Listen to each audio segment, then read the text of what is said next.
ಹರೇ ಕೃಷ್ಣ. ಮಾತಾಜಿ ಆಯ್ತಾ ನೋಡಿ?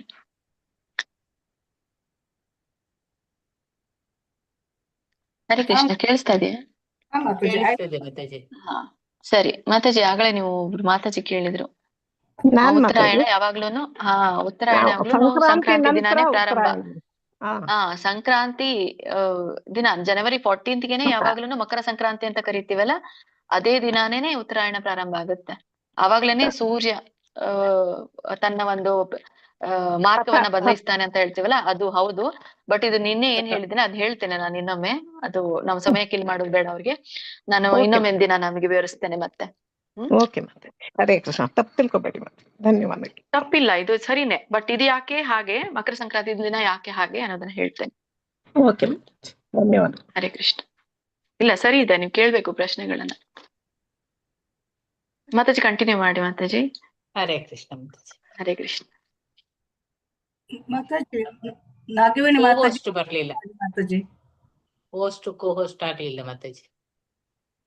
ಅಯ್ಯೋ ಕ್ಷಮಿಸಿ ಮಾತಾಜಿ, ನನಗೆ ಗಮನನೇ ಇಲ್ಲ ನೋಡಿ. ತಡಿ ನಿಮಿಷ. ಓಕೆ. ಹರೇ ಕೃಷ್ಣ. ಕೃಷ್ಣ ದೇವೋತ್ತಮ ಪರಮಪುರುಷ ಈ ಪುಸ್ತಕವನ್ನು ಓದಲು ಅನುವು ಮಾಡಿಕೊಟ್ಟಂತಹ ರಾಧಾ ಗೋವಿಂದ ದೇವಸ್ಥಾನ ಮಂಗಳೂರು ಕುಲಾಡಿ ಇಲ್ಲಿ ಅಧ್ಯಕ್ಷರಾದ ರಾಮನಿಷ್ಠ ದಾಸ್ ಪ್ರಭುಜಿಗೆ ನನ್ನ ನಿಮ್ಮೆಲ್ಲರ ಪರವಾಗಿ ಪ್ರಣಾಮಗಳನ್ನು ಸಲ್ಲಿಸ್ತೇನೆ. ಹಾಗೆ ನನ್ನ ಎಲ್ಲಾ ಗುರು ವೃಂದದವರಿಗೂ ಕೂಡ ನಿಮ್ಮೆಲ್ಲರ ಪರವಾಗಿ ಪ್ರಣಾಮಗಳನ್ನು ಸಲ್ಲಿಸ್ತೇನೆ. ಇಸ್ಕಾನ್ ಫೌಂಡರ್ ಎಸಿ ಭಕ್ತಿ ವೇದಾಂತ ಶ್ರೀಲ ಪ್ರಭುಪಾದ್ ಇವರಿಗೂ ಕೂಡ ನಿಮ್ಮೆಲ್ಲರ ಪರವಾಗಿ ಪ್ರಣಾಮಗಳನ್ನು ಸಲ್ಲಿಸ್ತೇನೆ. ತರಗತಿಗೆ ಬಂದಂತಹ ಎಲ್ಲರಿಗೂ ಕೂಡ ಸ್ವಾಗತವನ್ನು ಕೋರುತ್ತಾ ನಾವು ಪ್ರಾರ್ಥನೆಯನ್ನು ಮಾಡೋಣ. ಓಂ ಅಜ್ಞಾನತಿಮಿರಂಧಸ್ಯ ಜ್ಞಾನಾಂಜನಶಲಾಕಾಯ ಚಕ್ಷುರುನ್ಮಿಲಿತಂ ಯೇನ ತಸ್ಮೈ ಶ್ರೀ ಗುರುವೇ ನಮಃ. ಶ್ರೀ ಚೈತನ್ಯ ಮನೋಭೀಷ್ಟಂ ಸ್ಥಾಪಿತಂ ಯೇನ ಭೂತಲೆ ಸ್ವಯಂ ರೂಪಾ ಕದಾ ಮಹ್ಯಂ ದದಾತಿ ಸ್ವಪದಾಂತಿಕಂ. ವಂದೇಹಂ ಶ್ರೀ ಗುರು ಶ್ರೀಯುತಪದ ಕಮಲಂ ಶ್ರೀ ಗುರುನ್ ವೈಷ್ಣವಾಂಶ ಶ್ರೀರೂಪಂ ಸಾಗ್ರಜಾತಂ ಸಹಗಣ ರಘುನಾಥಾನ್ವಿತಂ ತಂ ಸಾಜೀವಂ ಸ್ವಾದ್ವೈತಂ ಸಾವಧೂತಂ ಪರಿಜನ ಸಹಿತಂ ಕೃಷ್ಣ ಚೈತನ್ಯ ದೇವಂ ಶ್ರೀ ರಾಧಾ ಕೃಷ್ಣ ಪಾದಂ ಸಹಗಣ ಲಲಿತ ಶ್ರೀ ವಿಶಾಖಾನ್ವಿತಂ ಚ. ಹೇ ಕೃಷ್ಣ ಕರುಣಾ ಸಿಂಧು ದೀನ ಬಂಧು ಜಗತ್ಪತೆ ಗೋಪೇಶ ಗೋಪಿಕಾ ಕಾಂತ ರಾಧಾ ಕಾಂತ ನಮಸ್ತುತೆ. ತಪ್ತ ಕಾಂಚನ ಗೌರಾಂಗಿ ರಾಧೆ ವೃಂದಾವನೇಶ್ವರಿ ವೃಷಭಾನುಸುತೆ ದೇವಿ ಪ್ರಣಮಾಮಿ ಹರಿ ಪ್ರಿಯೆ. ವಾಂಛಾಕಲ್ಪತರುಭ್ಯಶ್ಚ ಕೃಪಾ ಸಿಂಧುಭ್ಯ ಏವ ಚ ಪತಿತಾನಾಂ ಪಾವನೇಭ್ಯೋ ವೈಷ್ಣವೇಭ್ಯೋ ನಮೋ ನಮಃ. ನಮಃ ಓಂ ವಿಷ್ಣುಪಾದಾಯ ಕೃಷ್ಣ ಪೃಷ್ಠಾಯ ಭೂತಲೆ ಶ್ರೀಮತೆ ಭಕ್ತಿ ವೇದಾಂತ ಸ್ವಾಮಿನ್ ಇತಿ ನಾಮಿನೆ. ನಮಸ್ತೆ ಸರಸ್ವತಿ ದೇವಿ ಗೌರವಾಣಿ ಪ್ರಚಾರಿಣಿ ನಿರ್ವಿಶೇಷ ಶೂನ್ಯವಾದಿ ಪಾಶ್ಚಾತ್ಯಾದಿಶತಾರಿಣಿ. ಜಯ ಶ್ರೀ ಕೃಷ್ಣ ಚೈತನ್ಯ ಪ್ರಭು ನಿತ್ಯಾನಂದ ಶ್ರೀ ಅದ್ವೈತ ಗದಾಧರ ಶಿವಾಸಾದಿ ಗೌರ ಭಕ್ತ ವೃಂದ. ಹರೇ ಕೃಷ್ಣ ಕೃಷ್ಣ ಕೃಷ್ಣ ಹರೇ ಹರೇ, ಹರೇ ರಾಮ ರಾಮ ರಾಮ ಹರೇ ಹರೇ. ಹರೇ ಕೃಷ್ಣ. ಕೃಷ್ಣ ಕೃಷ್ಣ ಕೃಷ್ಣ ಕೃಷ್ಣ ಕೃಷ್ಣ ಕೃಷ್ಣ ಕೃಷ್ಣ ಹೇ कृष्णा कृष्णा कृष्णा कृष्णा कृष्णा कृष्णा कृष्णा है. कृष्णा कृष्णा कृष्णा कृष्णा कृष्णा कृष्णा कृष्णा है. कृष्णा कृष्णा कृष्णा कृष्णा कृष्णा कृष्णा कृष्णा है. कृष्णा कृष्णा कृष्णा कृष्णा कृष्णा कृष्णा रक्षा माम. कृष्णा कृष्णा कृष्णा कृष्णा कृष्णा कृष्णा रक्षा माम. कृष्णा कृष्णा कृष्णा कृष्णा कृष्णा कृष्णा पाहि माम. कृष्णा कृष्णा कृष्णा कृष्णा कृष्णा कृष्णा पाहि माम. राम राघव राम राघव राम राघव रक्षा माम. राम राघव राम राघव राम राघव रक्षा माम. कृष्णा केशव कृष्णा केशव कृष्णा केशव पाहि माम. कृष्ण केशव कृष्ण केशव कृष्ण केशव पाहि माम् राम राघव रक्षा मां कृष्ण केशव पाहि मां राम राघव रक्षा मां कृष्ण केशव पाहि माम् राम राघव रक्षा मां कृष्ण केशव पाहि मां राम राघव रक्षा मां कृष्ण केशव पाहि माम् राम राघव रक्षा मां कृष्ण केशव पाहि मां राम राघव रक्षा मां कृष्ण केशव पाहि माम् हरे कृष्ण हरे कृष्ण माताजी ಪ್ರಣಾಮಗಳು ಮಾತಾಜಿ. ಹರೇ ಕೃಷ್ಣ. ಓದಿ ಓದಿ ಹರೇ ಸುಮತಿ. ಕೃಷ್ಣ ಮಾತಾಜಿ. ನಂದಿನಿ ಮಾತಾಜಿ ಓದಿ. ನಂದಿನಿ ಮಾತಾಜಿ ಅನ್ಮ್ಯೂಟ್ ಮಾಡ್ಕೊಳ್ಳಿ. ನಿರ್ಮಲಾ ಮಾತಾಜಿ ಓದಿ. ಮಾತಾಜಿ ಎಲ್ಲಿಂದ ಓದ್ಬೇಕದು? ಬ್ರಾಹ್ಮಣನ ಮಕ್ಕಳನ್ನು ಹಾ ಮಾತಾಜಿ 1 ನಿಮಿಷ ಓದ್ತೀನಿ.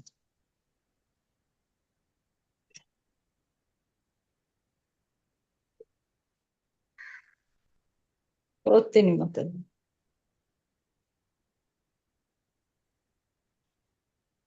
ತುಂಬಾ ಮೇಲೆ ಹೋಗ್ತಾ ಇದೆ. ಬ್ರಾಹ್ಮಣನ ಮಕ್ಕಳನ್ನು ಹಿಂದಕ್ಕೆ ಕರೆತರುವುದಕ್ಕಾಗಿಯೇ ಕೃಷ್ಣನು ವಿಷ್ಣುವನ್ನು ನೋಡಲು ಆಗಿದ್ದರೆ 9ನೆಯ ಮಗುವನ್ನು ತೆಗೆದುಕೊಂಡು ಹೋಗುವವರೆಗೆ ಕಾಯಿರಲಿಲ್ಲ.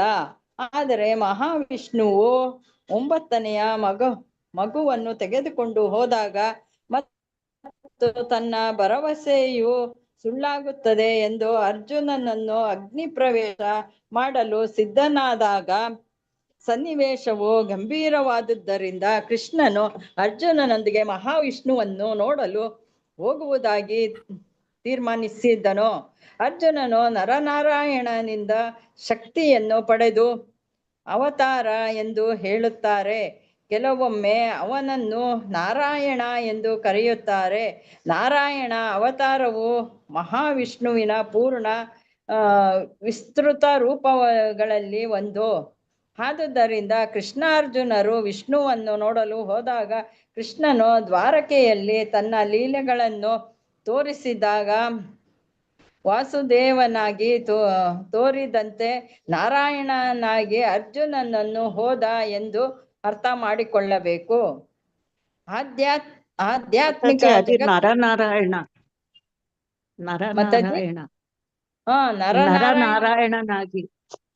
ನರನಾರಾಯಣನಾಗಿ ಅರ್ಜುನನನ್ನು ಹೋದ ಎಂದು ಅರ್ಥ ಮಾಡಿಕೊಳ್ಳಬೇಕು. ಆಧ್ಯಾತ್ಮಿಕ ಜಗತ್ತನ್ನು ಕಂಡ ಮೇಲೆ ಭೌತಿಕ ಅಥವಾ ಆಧ್ಯಾತ್ಮಿಕ ಜಗತ್ತಿನಲ್ಲಿ ಯಾರಿಗೇ ಆಗಲಿ ಯಾವ ಶ್ರೀಮಂತಿಕೆ ಇದ್ದರೂ ಅದು ಕೃಷ್ಣನ ಅನುಗ್ರಹ ಎಂದು ನಿರ್ಣಯಕ್ಕೆ ಅರ್ಜುನನು ಬಂದನು. ಕೃಷ್ಣನು ವಿಷ್ಣು ತತ್ವ ಜೀವತತ್ವ ಅಥವಾ ಬೇರೆ ಮಾತುಗಳಲ್ಲಿ ಹೇಳುವುದಾದರೆ ಸ್ವಾಂಶ ಮತ್ತು ವಿಭಿನ್ನಾಂಶ ಎನ್ನುವ ವಿವಿಧ ರೂಪಗಳಲ್ಲಿ ಪ್ರಕಟನಾಗುತ್ತಾನೆ. ವಿಷ್ಣು ತತ್ವಕ್ಕೆ ಸ್ವಾಂಶ ಎಂದು ಹೆಸರು, ಜೀವತತ್ವಕ್ಕೆ ವಿಭಿನ್ನಾಂಶ ಎಂದು ಹೆಸರು. ಆದುದರಿಂದ ಅವನು ತನ್ನ ದಿವ್ಯ ಲೀಲೆಗಳಲ್ಲಿ ಸ್ವತಃ ಭಾಗವಾಗಿಯಾಗಲಿ ಭಾಗವಾಗಿಯಾಗಲಿ ವಿಭಿನ್ನಾಂಶ ಭಾಗವಾಗಿಯಾಗಲಿ ತನ್ನನ್ನು ತೋರಿಸಿಕೊಳ್ಳಬಹುದು. ಆದರೂ ಅವನು ಆದಿ ದೇವೋತ್ತಮ ಪರಮ ಪುರುಷನಾಗಿಯೇ ಇರುತ್ತಾನೆ.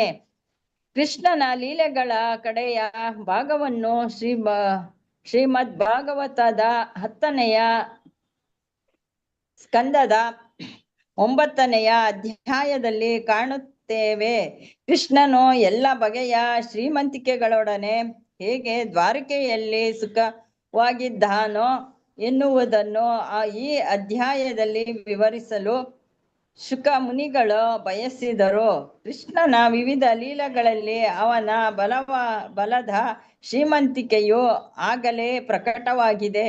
ಈಗ ದ್ವಾರಕೆಯಲ್ಲಿ ಅವನ ವಾಸದಲ್ಲಿ ಐಶ್ವರ್ಯ ಮತ್ತು ಸೌಂದರ್ಯಗಳ ಶ್ರೀಮಂತಿಕೆಯು ಹೇಗೆ ವ್ಯಕ್ತವಾಯಿತು ಎನ್ನುವುದನ್ನು ಕಾಣುತ್ತೇವೆ. ಆಧ್ಯಾತ್ಮಿಕ ಜಗತ್ತಿನ ವಕ್ರ ಪ್ರತಿಬಿಂಬವಾದ ಈ ಭೌತಿಕ ಜಗತ್ತಿನಲ್ಲಿ ಐಶ್ವರ್ಯ ಮತ್ತು ಸೌಂದರ್ಯಗಳ ಶ್ರೀಮಂತಿಕೆಗಳನ್ನು ಅತ್ಯಂತ ಶ್ರೇಷ್ಠ ಶ್ರೀಮಂತಿಕೆಗಳು ಎಂದು ಪರಿಗಣಿಸುತ್ತಾರೆ.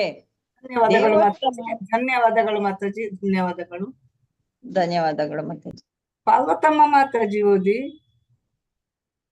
ಪಾರ್ವತಮ್ಮ ಮಾತಾಜಿ ಅನ್ಮ್ಯೂಟ್ ಮಾಡ್ಕೊಳ್ಳಿ. ಹರೇ ಕೃಷ್ಣ ಮಾತಾಜಿ, ಓದ್ತೀನಿ ಮಾತಾಜಿ. ಒಂದ್ ನಿಮಿಷ ಆಯ್ತು ಮಾತಾಜಿ. ದೇವೋತ್ತಮ ಪರಮ ಪುರುಷನಾಗಿ ಕೃಷ್ಣನು ಈ ಲೋಕದಲ್ಲಿ ಇದ್ದಾಗ ಅವನ ಐಶ್ವರ್ಯ ಮತ್ತು ಸೌಂದರ್ಯಗಳ ಶ್ರೀಮಂತಿಕೆಗಳಿಗೆ 3 ಜಗತ್ತುಗಳಲ್ಲಿಯೂ ಎಣೆ ಇರಲಿಲ್ಲ. ಕೃಷ್ಣನು 16,000 ಸುಂದರ ಪತ್ನಿಯರೊಡನೆ ಸುಖಿಸಿದನು. ಈ 100,000 ಸುಂದರ ಸ್ತ್ರೀಯರ ಏಕೈಕ ಪತಿಯಾಗಿ ದ್ವಾರಕೆಯಲ್ಲಿ ವಾಸಿಸಿದ ಎನ್ನುವುದು ಮಹತ್ವದ ಸಂಗತಿ. ಈ ಸಂದರ್ಭದಲ್ಲಿ 16,000 ಪತ್ನಿಯರಿಗೆ ಅವನು ಏಕೈಕ ಪತಿ ಎಂದು ಸ್ಪಷ್ಟವಾಗಿ ಹೇಳಿದೆ. ಬಲಶಾಲಿಯಾದ ರಾಜನು 100 ಮಂದಿ ಪತ್ನಿಯರನ್ನು ಮದುವೆಯಾಗುವುದು ಚರಿತ್ರೆಯಲ್ಲಿ ಹೊಸದಲ್ಲ. ಆದರೆ ಅಂತಹ ರಾಜನು ಅಷ್ಟೊಂದು ಮಂದಿ ಪತ್ನಿಯರ ಏಕೈಕ ಪತಿಯಾಗಿರಬಹುದಾದರೂ ಅವರೆಲ್ಲರನ್ನು ಒಂದೇ ಕಾಲದಲ್ಲಿ ಅನುಭವಿಸುವುದು ಅವನಿಗೆ ಸಾಧ್ಯವಾಗುತ್ತಿರಲಿಲ್ಲ. ಆದರೆ ಕೃಷ್ಣನು 16,000 ಮಂದಿ ಪತ್ನಿಯರನ್ನು ಏಕಕಾಲದಲ್ಲಿ ಅನುಭವಿಸುತ್ತಿದ್ದನು. ಯೋಗಿಗಳು ಸಹ ತಮ್ಮ ದೇಹಗಳನ್ನು ಹಲವು ರೂಪಗಳಿಗೆ ವಿಸ್ತೃತಗೊಳಿಸಬಹುದೆಂದು ಹೇಳಿದರು. ಯೋಗಿಗಳ ವಿಸ್ತೃತ ರೂಪವೂ ಕೃಷ್ಣನ ವಿಸ್ತೃತ ರೂಪವೂ ಒಂದೇ ಅಲ್ಲ. ಆದುದರಿಂದ ಕೆಲವೊಮ್ಮೆ ಕೃಷ್ಣನನ್ನು ಯೋಗೀಶ್ವರ ಎಂದು ಕರೆಯುತ್ತಾರೆ. ಸೌಬರಿ ಮುನಿ ಎನ್ನುವ ಯೋಗಿಯು ತನ್ನನ್ನು 8 ಬಾರಿ ವಿಸ್ತೃತ ಮಾಡಿಕೊಂಡನೆಂದು ವೈದಿಕ ಸಾಹಿತ್ಯದಲ್ಲಿ ಕಾಣುತ್ತೇವೆ. ಆದರೆ ಅದು ದೂರದರ್ಶನದ ವಿಸ್ತೃತ ರೂಪದಂತೆ. ದೂರದರ್ಶನದ ಮೂರ್ತಿಯು ಕೋಟ್ಯಂತರ ವಿಸ್ತೃತ ರೂಪಗಳಲ್ಲಿ ಪ್ರಕಟವಾಗುತ್ತದೆ. ಆದರೆ ಈ ವಿಸ್ತೃತ ರೂಪಗಳು ಬೇರೆ ಬೇರೆ ರೀತಿಗಳಲ್ಲಿ ಕೆಲಸ ಮಾಡಲಾರವು. ಏನಿದ್ದರೂ ಅವು ಮೂಲದ ಪ್ರತಿಬಿಂಬಗಳು ಮಾತ್ರ. ಮೂಲವು ಮಾಡಿದಂತೆ ಮಾಡಲಾರವು. ಏನಿದ್ದರೂ ಅವು ಮೂಲದ ಪ್ರತಿಬಿಂಬಗಳಂತೆ ಮೂಲವು ಮಾಡಿದಂತೆ ಮಾತ್ರ ಮಾಡಬಲ್ಲವು. ಕೃಷ್ಣನ ವಿಸ್ತೃತ ರೂಪವು ದೂರದರ್ಶನದ ಅಥವಾ ಯೋಗಿಯ ವಿಸ್ತೃತ ರೂಪದಂತೆ ಅಲ್ಲ. ನಾರದರು ಕೃಷ್ಣನ ಬೇರೆ ಬೇರೆ ಅರಮನೆಗಳಿಗೆ ಹೋದಾಗ ಕೃಷ್ಣನು ರಾಣಿಯರ ಪ್ರತಿಯೊಂದು ಅರಮನೆಯಲ್ಲಿಯೂ ಬೇರೆ ಬೇರೆ ರೀತಿಗಳಲ್ಲಿ ವರ್ತಿಸುತ್ತಿದ್ದ ಎಂದು ಕಂಡರು. ದ್ವಾರಕೆಯಲ್ಲಿ ಸಿರಿದೇವಿಯು ಕೃಷ್ಣನ ಪತ್ನಿಯಾಗಿದ್ದಳು ಎಂದು ಹೇಳಿದೆ. ರಾಣಿ ರುಕ್ಮಿಣಿಯು ಸಿರಿದೇವಿ, ಇತರ ರಾಣಿಯರೆಲ್ಲ ಅವಳ ವಿಸ್ತೃತ ರೂಪಗಳು. ಆದುದರಿಂದ ಋಷ್ಣಿ ವಂಶದ ಮುಖ್ಯಸ್ಥನಾದ ಕೃಷ್ಣನು ಸಿರಿದೇವಿಯೊಂದಿಗೆ ಪೂರ್ಣ ಶ್ರೀಮಂತಿಕೆಯಲ್ಲಿ ಸುಖವಾಗಿದ್ದನು. ಕೃಷ್ಣನ ರಾಣಿಯರಿಗೆ ಶಾಶ್ವತ ಲಾವಣ್ಯ ಮತ್ತು ಯೌವನ ಎಂದು ವರ್ಣಿಸಿದೆ. ಕೃಷ್ಣನಿಗೆ ಮೊಮ್ಮಕ್ಕಳು ಮರಿಮಕ್ಕಳು ಇದ್ದರೂ ಕೃಷ್ಣನಾಗಲಿ ಅವನ ರಾಣಿಯರಾಗಲಿ 16 ಅಥವಾ 20 ವರ್ಷಗಳಿಂದ ಹೆಚ್ಚು ವಯಸ್ಸಿನವರು ಎಂದು ಕಾಣುತ್ತಿರಲಿಲ್ಲ. ತರುಣ ರಾಣಿಯರು ಎಷ್ಟು ಸುಂದರಿಯರಾಗಿದ್ದರೆಂದರೆ ಅವರು ಓಡಾಡಿದಾಗ ಆಕಾಶದಲ್ಲಿ ಮಿಂಚು ಸುರಿದಂತೆ ಕಾಣುತ್ತಿತ್ತು. ಅವರು ಯಾವಾಗಲೂ ಬಹು ಸೊಗಸಾದ ಆಭರಣಗಳನ್ನು ವಸ್ತ್ರಗಳನ್ನು ಧರಿಸಿ ನೃತ್ಯ, ಸಂಗೀತ ಅಥವಾ ಅರಮನೆಯ ಚಾವಣಿಗಳ ಮೇಲೆ ಚೆಂಡಾಟ ಇಂತಹ ಕ್ರೀಡೆಗಳಲ್ಲಿಯೇ ತೊಡಗಿರುತ್ತಿದ್ದರು. ಭೌತಿಕ ಜಗತ್ತಿನಲ್ಲಿ ಹುಡುಗಿಯರು ನರ್ತಿಸುವುದು ಮತ್ತು ಟೆನ್ನಿಸ್ ಆಡುವುದು ಮೂಲ ದೇವೋತ್ತಮ ಪರಮಪುರುಷನಾದ ಕೃಷ್ಣ ಮತ್ತು ಅವನ ಪತ್ನಿಯರ ಕ್ರೀಡೆಗಳ ವಕ್ರ ಪ್ರತಿಬಿಂಬಗಳೆಂದು ಕಾಣುತ್ತದೆ. ಧನ್ಯವಾದಗಳು. ಹರೇ ಕೃಷ್ಣ. ರತ್ನ ಮಾತಾಜಿ ಓದಿ. ರತ್ನ ಮಾತಾಜಿ, ರೇಖಾ ಬಂದಿಯಾದ ಮಾತಾಜಿ ಓದಿ. ಹರೇ ಕೃಷ್ಣ ಮಾತಾಜಿ. ದ್ವಾರಕಾ ನಗರದ ರಸ್ತೆಗಳು ಸದಾ ಆನೆಗಳು, ಕುದುರೆಗಳು, ರಥಗಳು ಮತ್ತು ಪದಾತಿಗಳು ಇವುಗಳಿಂದ ತುಂಬಿ ಹೋಗಿರುತ್ತಿದ್ದವು. ಆನೆಗಳಿಂದ ಕೆಲಸ ಮಾಡಿಸುವಾಗ ಅವುಗಳಿಗೆ ಮದ್ಯವನ್ನು ಕುಡಿಸುತ್ತಾರೆ. ದ್ವಾರಕೆ ಆನೆಗಳಿಗೆ ಎಷ್ಟೊಂದು ಮದ್ಯವನ್ನು ಕುಡಿಸುತ್ತಿದ್ದರೆಂದರೆ ಅವು ಅದರಲ್ಲಿ ಬಹುಭಾಗದಿಂದ ರಸ್ತೆಗಳನ್ನು ಚಿಮುಕಿಸುತ್ತಿದ್ದವು. ಆದರೂ ರಸ್ತೆಗಳಲ್ಲಿ ಮದಿಸಿ ನಡೆಯುತ್ತಿದ್ದವು. ರಸ್ತೆಗಳಲ್ಲಿ ಓಡಾಡುವ ಪದಾತಿಗಳು ವಿಪುಲವಾಗಿ ಚಿನ್ನದ ಆಭರಣವನ್ನು ಧರಿಸುತ್ತಿದ್ದರು. ಕುದುರೆಗಳು, ಚಿನ್ನದ ರಥಗಳು ರಸ್ತೆಯಲ್ಲಿ ಸಂಚರಿಸುತ್ತಿದ್ದವು. ದ್ವಾರಕೆಯಲ್ಲಿ ಎತ್ತ ನೋಡಿದರೂ ಹಸಿರು ಉದ್ಯಾನಗಳು ಮತ್ತು ಉಪವನಗಳು, ಪ್ರತಿಯೊಂದರಲ್ಲಿಯೂ ಫಲಪುಷ್ಪ ಭರಿತವಾದ ಗಿಡಮರಗಳು.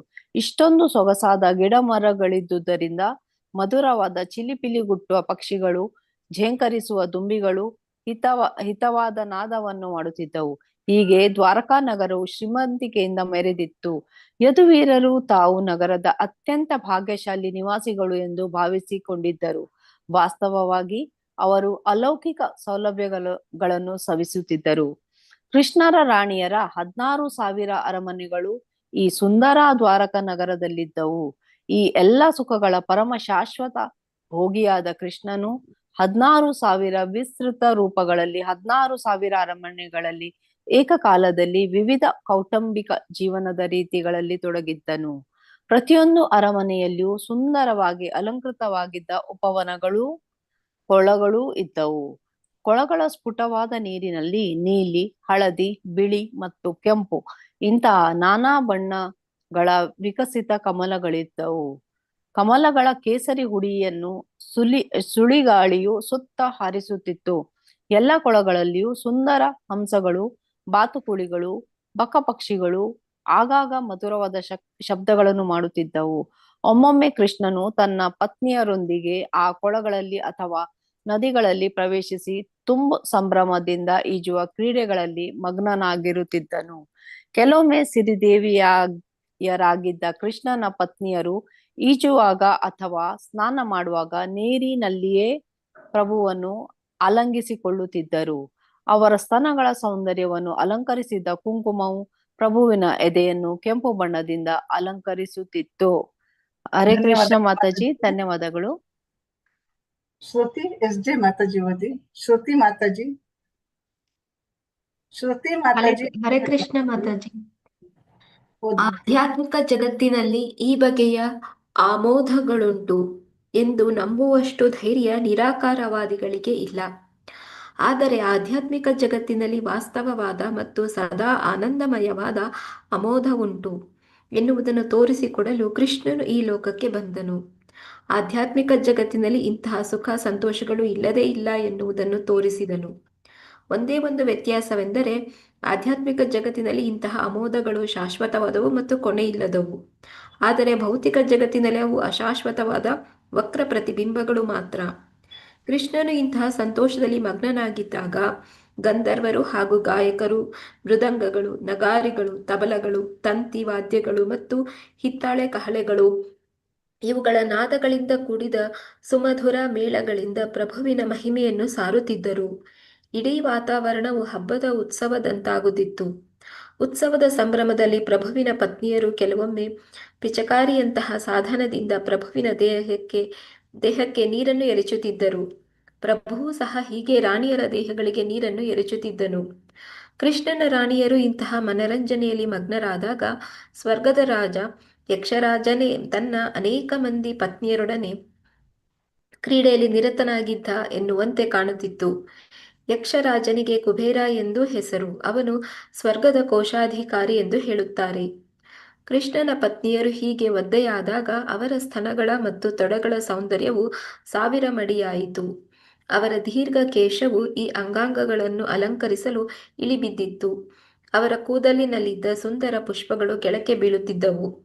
ಪ್ರಭುವು ತಮ್ಮ ಮೇಲೆ ನೀರನ್ನು ಚೆಲ್ಲುವುದರಿಂದ ಕಷ್ಟಪಟ್ಟವರಂತೆ ತೋರಿಸಿಕೊಳ್ಳುತ್ತಾ ಪಿಚಕಾರಿಯಂತಹ ಸಾಧನವನ್ನು ಕಿತ್ತುಕೊಳ್ಳುವ ನೆಪದಲ್ಲಿ ಅವನ ಬಳಿಗೆ ಬರುತ್ತಿದ್ದರು. ಈ ಪ್ರಯತ್ನದಿಂದ ಅವರು ಇಷ್ಟಪಟ್ಟೇ ಅವನ ಬಳಿಗೆ ಬಂದಾಗ ಪ್ರಭುವು ಅವರನ್ನು ಅಪ್ಪಿಕೊಳ್ಳಲು ಸಾಧ್ಯವಾಗುತ್ತಿತ್ತು. ಆಲಂಗಿಸಿಕೊಂಡಾಗ ಪ್ರಭುವಿನ ಪತ್ನಿಯರಿಗೆ ಬಾಯಿಗಳ ಮೇಲೆ ದಾಂಪತ್ಯ ಪ್ರೇಮದ ಅನುಭವವಾಗುತ್ತಿತ್ತು. ಇದರಿಂದ ಆಧ್ಯಾತ್ಮಿಕ ಆನಂದದ ವಾತಾವರಣವು ನಿರ್ಮಾಣವಾಗುತ್ತಿತ್ತು. ಪ್ರಭುವಿನ ಕುತ್ತಿಗೆಯಲ್ಲಿದ್ದ ಹಾರವು ರಾಣಿಯರ ಸ್ತನಗಳನ್ನು ಸ್ಪರ್ಶಿಸಿದಾಗ ಅವರ ಇಡೀ ದೇಹಗಳು ಕೇಸರಿ ಬಣ್ಣದಿಂದ ಬೆಳಗುತ್ತಿದ್ದವು. ಇಂತಹ ಸ್ವರ್ಗಲೋಕದ ಲೀಲೆಗಳಲ್ಲಿ ಮಗ್ನರಾಗಿ ರಾಣಿಯರು ತಮ್ಮನ್ನೇ ಮರೆತು ಬಿಡುತ್ತಿದ್ದರು. ಸಡಿಲಗೊಂಡ ಅವರ ಕೂದಲು ನದಿಯ ಅಲೆಗಳಂತೆ ಕಾಣುತ್ತಿತ್ತು. ರಾಣಿಯರು ಕೃಷ್ಣನ ಮೇಲೆ ನೀರನ್ನು ಎರಚಿದಾಗ ಅಥವಾ ಕೃಷ್ಣನು ಅವರ ಮೇಲೆ ನೀರನ್ನು ಚೆಲ್ಲಿದಾಗ ಸರೋವರದಲ್ಲಿ ಗಂಡಾನೆಯು ಅನೇಕ ಹೆಣ್ಣಾನೆಗಳೊಂದಿಗೆ ಸುಖಿಸುತ್ತಿದ್ದಂತೆ ಕಂಡಿತು. ಧನ್ಯವಾದಗಳು ಮಾತಾಜಿ. उमादेवी वेंकटेश माताजी ಓದಿ. ಉಮಾದೇವಿ ವೆಂಕಟೇಶ್ ಮಾತಾಜಿ ಅನ್ಮ್ಯೂಟ್ ಮಾಡ್ಕೊಳ್ಳಿ. ಹರೇ ಕೃಷ್ಣ ಮಾತಾಜಿ. ಮನಸ್ಸು ತೃಪ್ತಿಯಾಗುವಂತೆ ಸಂತೋಷಪಟ್ಟ ರಾಣಿಯರು ಕೃಷ್ಣನ ನೀರಿನಿಂದ ಹೊರಕ್ಕೆ ಬರುತ್ತಿದ್ದರು. ಬಹು ಬೆಲೆ ಬಾಳುವ ಅವರು ಒದ್ದೆಯಾದ ವಸ್ತ್ರಗಳನ್ನು ವೃತ್ತಿ ನಿರತ ಗಾಯಕರು ಮತ್ತು ನೃತ್ಯ ಕಲಾವಿದರಿಗೆ ಕೊಟ್ಟು ಬಿಡಲು ತೆಗೆದುಕೊಡುತ್ತಿದ್ದರು. ಈ ಗಾಯಕರು ಮತ್ತೆ ಒಂಚೂರು ಚಿಕ್ಕದ್ ಮಾಡ್ಕೊಂತೀನಿ, ಚಿಕ್ಕದು ಆಗ್ತಾ ಇಲ್ವಲ್ಲ, ಆಯ್ತು. ಮತ್ತು ನೃತ್ಯ ಕಲಾವಿದರಿಗೆ ಇಂಥ ಸಂದರ್ಭಗಳಲ್ಲಿ ರಾಜರು ರಾಣಿಯರು ಕೊಡುತ್ತಿದ್ದ ಬಹು ಬೆಲೆ ಬಾಳುವ ವಸ್ತ್ರಗಳು ಮತ್ತು ಒಡವೆಗಳನ್ನು ಬಿಟ್ಟರೆ ಬೇರೆ ಯಾವುದೇ ಜೀವನೋಪಾಯವಿರಲಿಲ್ಲ. ಸಮಾಜ ವ್ಯವಸ್ಥೆಯನ್ನು ಎಷ್ಟು ಚೆನ್ನಾಗಿ ರೂಪಿಸಿತ್ತೆಂದರೆ ಬ್ರಾಹ್ಮಣರು, ಕ್ಷತ್ರಿಯರು, ವೈಶ್ಯರು ಮತ್ತು ಶೂದ್ರರು ತಮ್ಮ ತಮ್ಮ ಸ್ಥಾನಗಳಲ್ಲಿ ಜೀವನ ನಿರ್ವಹಣೆ ಮಾಡಲು ಕಷ್ಟವಿರಲಿಲ್ಲ. ಸಮಾಜದ ಬೇರೆ ಬೇರೆ ವರ್ಗಗಳಲ್ಲೇ ಸ್ಪರ್ಧೆ ಇರಲಿಲ್ಲ. ಪ್ರಾರಂಭದಲ್ಲಿ ಜಾತಿ ಪದ್ಧತಿಯನ್ನು ಹೇಗೆ ವ್ಯವಸ್ಥೆ ಮಾಡಲಾಗಿತ್ತೆಂದರೆ ಒಂದು ವೃತ್ತಿಯಲ್ಲಿ ನಿರತರಾದ ಗುಂಪಿನವರು ಮತ್ತೊಂದು ವೃತ್ತಿಯಲ್ಲಿ ನಿರತರಾದ ಗುಂಪಿನವರನ್ನೇ ಸ್ಪರ್ಧೆ ಮಾಡುವ ಅಗತ್ಯವೇ ಇರಲಿಲ್ಲ. ಮಾತಾಜಿ ಮೇಲ್ ಮಾಡಬೇಕು. ಈ ರೀತಿ ಕೃಷ್ಣನು ತನ್ನ 16,000 ಮಂದಿ ಪತ್ನಿಯರೊಡನೆ ಸುಖಿಸುತ್ತಿದ್ದನು. ಪರಿಪಕ್ವ ದಾಂಪತ್ಯ ಪ್ರೇಮವನ್ನು ದೇವೋತ್ತಮ ಪರಮಪುರುಷನನ್ನು ಪ್ರೀತಿಸುವ ಬಯಸುವ ಪ್ರಭುವಿನ ಭಕ್ತರು ಕೃಷ್ಣನ ಪತ್ನಿಯರು ತಾನಕ್ಕೆ ಇರುತ್ತಾರೆ. ಕೃಷ್ಣನು ತನ್ನ ದಯಾಮಯ ವರ್ತನೆಯಿಂದ ಅವರನ್ನು ತನ್ನ ಬಳಿಯೇ ಇರಿಸಿಕೊಳ್ಳುತ್ತಾನೆ. ಕೃಷ್ಣ ತನ್ನ ಹೆಂಡತಿಯರೊಡನೆ ನಡೆದುಕೊಳ್ಳುವ ರೀತಿ, ಅವನ ಚಲನವಲನಗಳು, ಅವನ ಅಲಿಂಗನ ಮತ್ತು ಪ್ರೀತಿಸುವ ಪತಿಯಾಗಿ ಅವನ ಇತರ ಚಟುವಟಿಕೆಗಳು ಇವೆಲ್ಲವೂ ಅವರನ್ನು ಅವನಲ್ಲಿ ಮೋಹಗೊಳ್ಳುವಂತೆ ಮಾಡುತ್ತವೆ. ಇದೇ ಬದುಕಿನ ಪರಿಪೂರ್ಣತೆ. ಯಾರಾದರೂ ಸದಾ ಕೃಷ್ಣನಲ್ಲಿಯೇ ಪ್ರೀತಿಯಿಂದಿದ್ದರೆ ಅವರು ಮುಕ್ತನಾಗಿದ್ದಾನೆ ಮತ್ತು ಅವನ ಬದುಕು ಸಾರ್ಥಕವಾಯಿತು ಎಂದು ಭಾವಿಸಬೇಕು. ಅತ್ಯಂತ ಮನಪೂರ್ವಕವಾಗಿ ಯಾರೇ ಕೃಷ್ಣನನ್ನು ಪ್ರೀತಿಸಲಿ, ಅವನನ್ನು ಕೃಷ್ಣನು ಎಷ್ಟು ಪ್ರೀತಿಯನ್ನು ತೋರುತ್ತಾನೆಂದರೆ ಭಕ್ತನು ಕೃಷ್ಣನಿಂದ ವಿಮುಖನಾಗುವುದು ಸಾಧ್ಯವೇ ಇಲ್ಲ. ಕೃಷ್ಣ ಮತ್ತು ಅವನ ಭಕ್ತರ ಪರಸ್ಪರ ನಡವಳಿಕೆಯು ಎಷ್ಟು ಆಕರ್ಷಕವಾಗಿರುತ್ತದೆಯೋ ಎಂದರೆ ಭಕ್ತನು ಕೃಷ್ಣನನ್ನು ಬಿಟ್ಟು ಬೇರೆ ಏನನ್ನೂ ಯೋಚಿಸಲು ಸಾಧ್ಯವಿಲ್ಲ. ಧನ್ಯವಾದಗಳು ರಾಣಿಯರಿಗೆ ಕೃಷ್ಣ ಮಾತಾಜಿ. ಹರೇ ಕೃಷ್ಣ. ಸ್ವಲ್ಪ ಹೇಳೋಣ, ನೋಡೋಣ. ಬ್ರಾಹ್ಮಣನ ಮಕ್ಕಳನ್ನು ಹಿಂದಕ್ಕೆ ಕರೆತರುವುದಕ್ಕಾಗಿ ಕೃಷ್ಣ ವಿಷ್ಣುವನ್ನು ನೋಡ್ಲಿಕ್ಕೆ ಹೋಗುವುದಾಗಿದ್ರೆ 9ನೇ ಮಗುವನ್ನು ತೆಗೆದುಕೊಂಡು ಹೋಗುವವರೆಗೆ ಯಾಕೆ ಕಾಯ್ತಿರ್ಲಿಲ್ಲ? ಇಲ್ಲಿ ಬ್ರಾಹ್ಮಣನ ಮನೆಯ ಸ್ಟೋರಿ ಅದು. ನಾವು ನಿನ್ನೆ ಅರ್ಧಕ್ಕೆ ನಿಲ್ಲಿಸಿದೆವು ಮೊನ್ನೆ. ಈಗ ಆದ್ರೆ ಮಹಾವಿಷ್ಣು ಈಗ 9ನೇ ಮಗುವನ್ನು ತೆಗೆದುಕೊಂಡು ಹೋದಾಗ ತನ್ನ ಭರವಸೆಯು ಸುಳ್ಳಾಗ್ತದೆ ಎಂದು ಅರ್ಜುನನು ಅಗ್ನಿ ಪ್ರವೇಶ ಮಾಡಲಿಕ್ಕೆ ಸಿದ್ಧನಾದಾಗ ಇಲ್ಲಿ ಸನ್ನಿವೇಶ ಗಂಭೀರವಾದದ್ರಿಂದ ಕೃಷ್ಣ ಅರ್ಜುನನೊಂದಿಗೆ ಮಹಾವಿಷ್ಣುವನ್ನು ನೋಡ್ಲು ಹೋಗುದಾಗಿ ಆಗ ತೀರ್ಮಾನ ಮಾಡ್ತಾನೆ. ಇಲ್ಲಿ ಅರ್ಜುನ ಮೊದ್ಲಿನ ಇದ್ರಲ್ಲಿ ನರನಾರಾಯಣನಿಂದ ಆ ಶಕ್ತಿಯನ್ನು ಪಡೆದ ಅವತಾರ. ಕೆಲವೊಮ್ಮೆ ಅವನನ್ನು ನರನಾರಾಯಣ ಅಂತ ಹೇಳಿ ಕೂಡ ಕರೀತಾರೆ. ನರನಾರಾಯಣನ ಅವತಾರವು ಸಹ ವಿಷ್ಣುವಿನ ಪೂರ್ಣ ವಿಸ್ತೃತ ರೂಪದಲ್ಲಿ ಕೂಡ ಒಂದದು. ಆದುದರಿಂದ ಕೃಷ್ಣ ಅರ್ಜುನರು ವಿಷ್ಣುವನ್ನು ನೋಡಲು ಹೋದಾಗ ಕೃಷ್ಣನು ದ್ವಾರಕೆಯಲ್ಲಿ ತನ್ನ ಲೀಲೆಯನ್ನು ತೋರಿದಾಗ ವಾಸುದೇವನಾಗಿ ತೋರಿದಂತೆ ನರನಾರಾಯಣನಾಗಿ ಅರ್ಜುನನು ಹೋದ ಎಂದು ಇಲ್ಲಿ ನಾವು ಅರ್ಥ ಮಾಡಿಕೊಳ್ಳುವಂತಹ ವಿಷಯ. ಈಗ ಆಧ್ಯಾತ್ಮಿಕ ಜಗತ್ತನ್ನು ಕಂಡ ಮೇಲೆ ಭೌತಿಕ ಮತ್ತು ಆಧ್ಯಾತ್ಮಿಕ ಜಗತ್ತಿನಲ್ಲಿ ಯಾರಿಗೇ ಆಗಲಿ ಯಾವ ಶ್ರೀಮಂತಿಕೆ ಇದ್ರೂ ಕೂಡ ಅದು ಕೃಷ್ಣನ ಅನುಗ್ರಹವೇ ಎಂಬ ನಿರ್ಣಯಕ್ಕೆ ಅರ್ಜುನ ಕೂಡ ಬರ್ತಾನೆ. ಕೃಷ್ಣನು ವಿಷ್ಣು ತತ್ವ, ಜೀವ ತತ್ವ ಅಥವಾ ಬೇರೆ ಮಾತುಗಳಲ್ಲಿ ಹೇಳುವುದಾದ್ರೆ ಸ್ವಾಂಶ ಮತ್ತು ವಿಭಿನ್ನಾಂಶ ಎನ್ನುವ ವಿವಿಧ ರೂಪಗಳಲ್ಲಿ ಅವನು ಪ್ರಕಟವಾಗ್ತಾನೆ. ವಿಷ್ಣು ತತ್ವಕ್ಕೆ ಸ್ವಾಂಶ ಎಂದು ಹೇಳ್ತಾರೆ, ಜೀವ ತತ್ವಕ್ಕೆ ವಿಭಿನ್ನಾಂಶ ಅಂತ ಹೇಳಿ ಹೆಸರು. ವಿಷ್ಣು ತತ್ವಕ್ಕೆ ಸ್ವಾಂಶ, ಜೀವ ತತ್ವಕ್ಕೆ ವಿಭಿನ್ನಾಂಶ. ಆದುದರಿಂದ ಅವನು ತನ್ನ ದಿವ್ಯ ಲೀಲೆಗಳಲ್ಲಿ ಸ್ವಾಂಶ ಭಾಗ ಆಗ್ಲಿ ಅಥವಾ ವಿಭಿನ್ನಾಂಶ ಭಾಗವಾಗಿ ಆಗ್ಲಿ ತನ್ನನ್ನು ಅವನು ತೋರಿಸಿಕೊಳ್ಬಹುದು. ಆದರೂ ಅವನು ಆದಿದೇವೋತ್ತಮ ಪರಮ ಪುರುಷನಾಗಿಯೇ ಇರ್ತಾನೆ. ಯಾರು? ಭಗವಂತ ಕೃಷ್ಣ.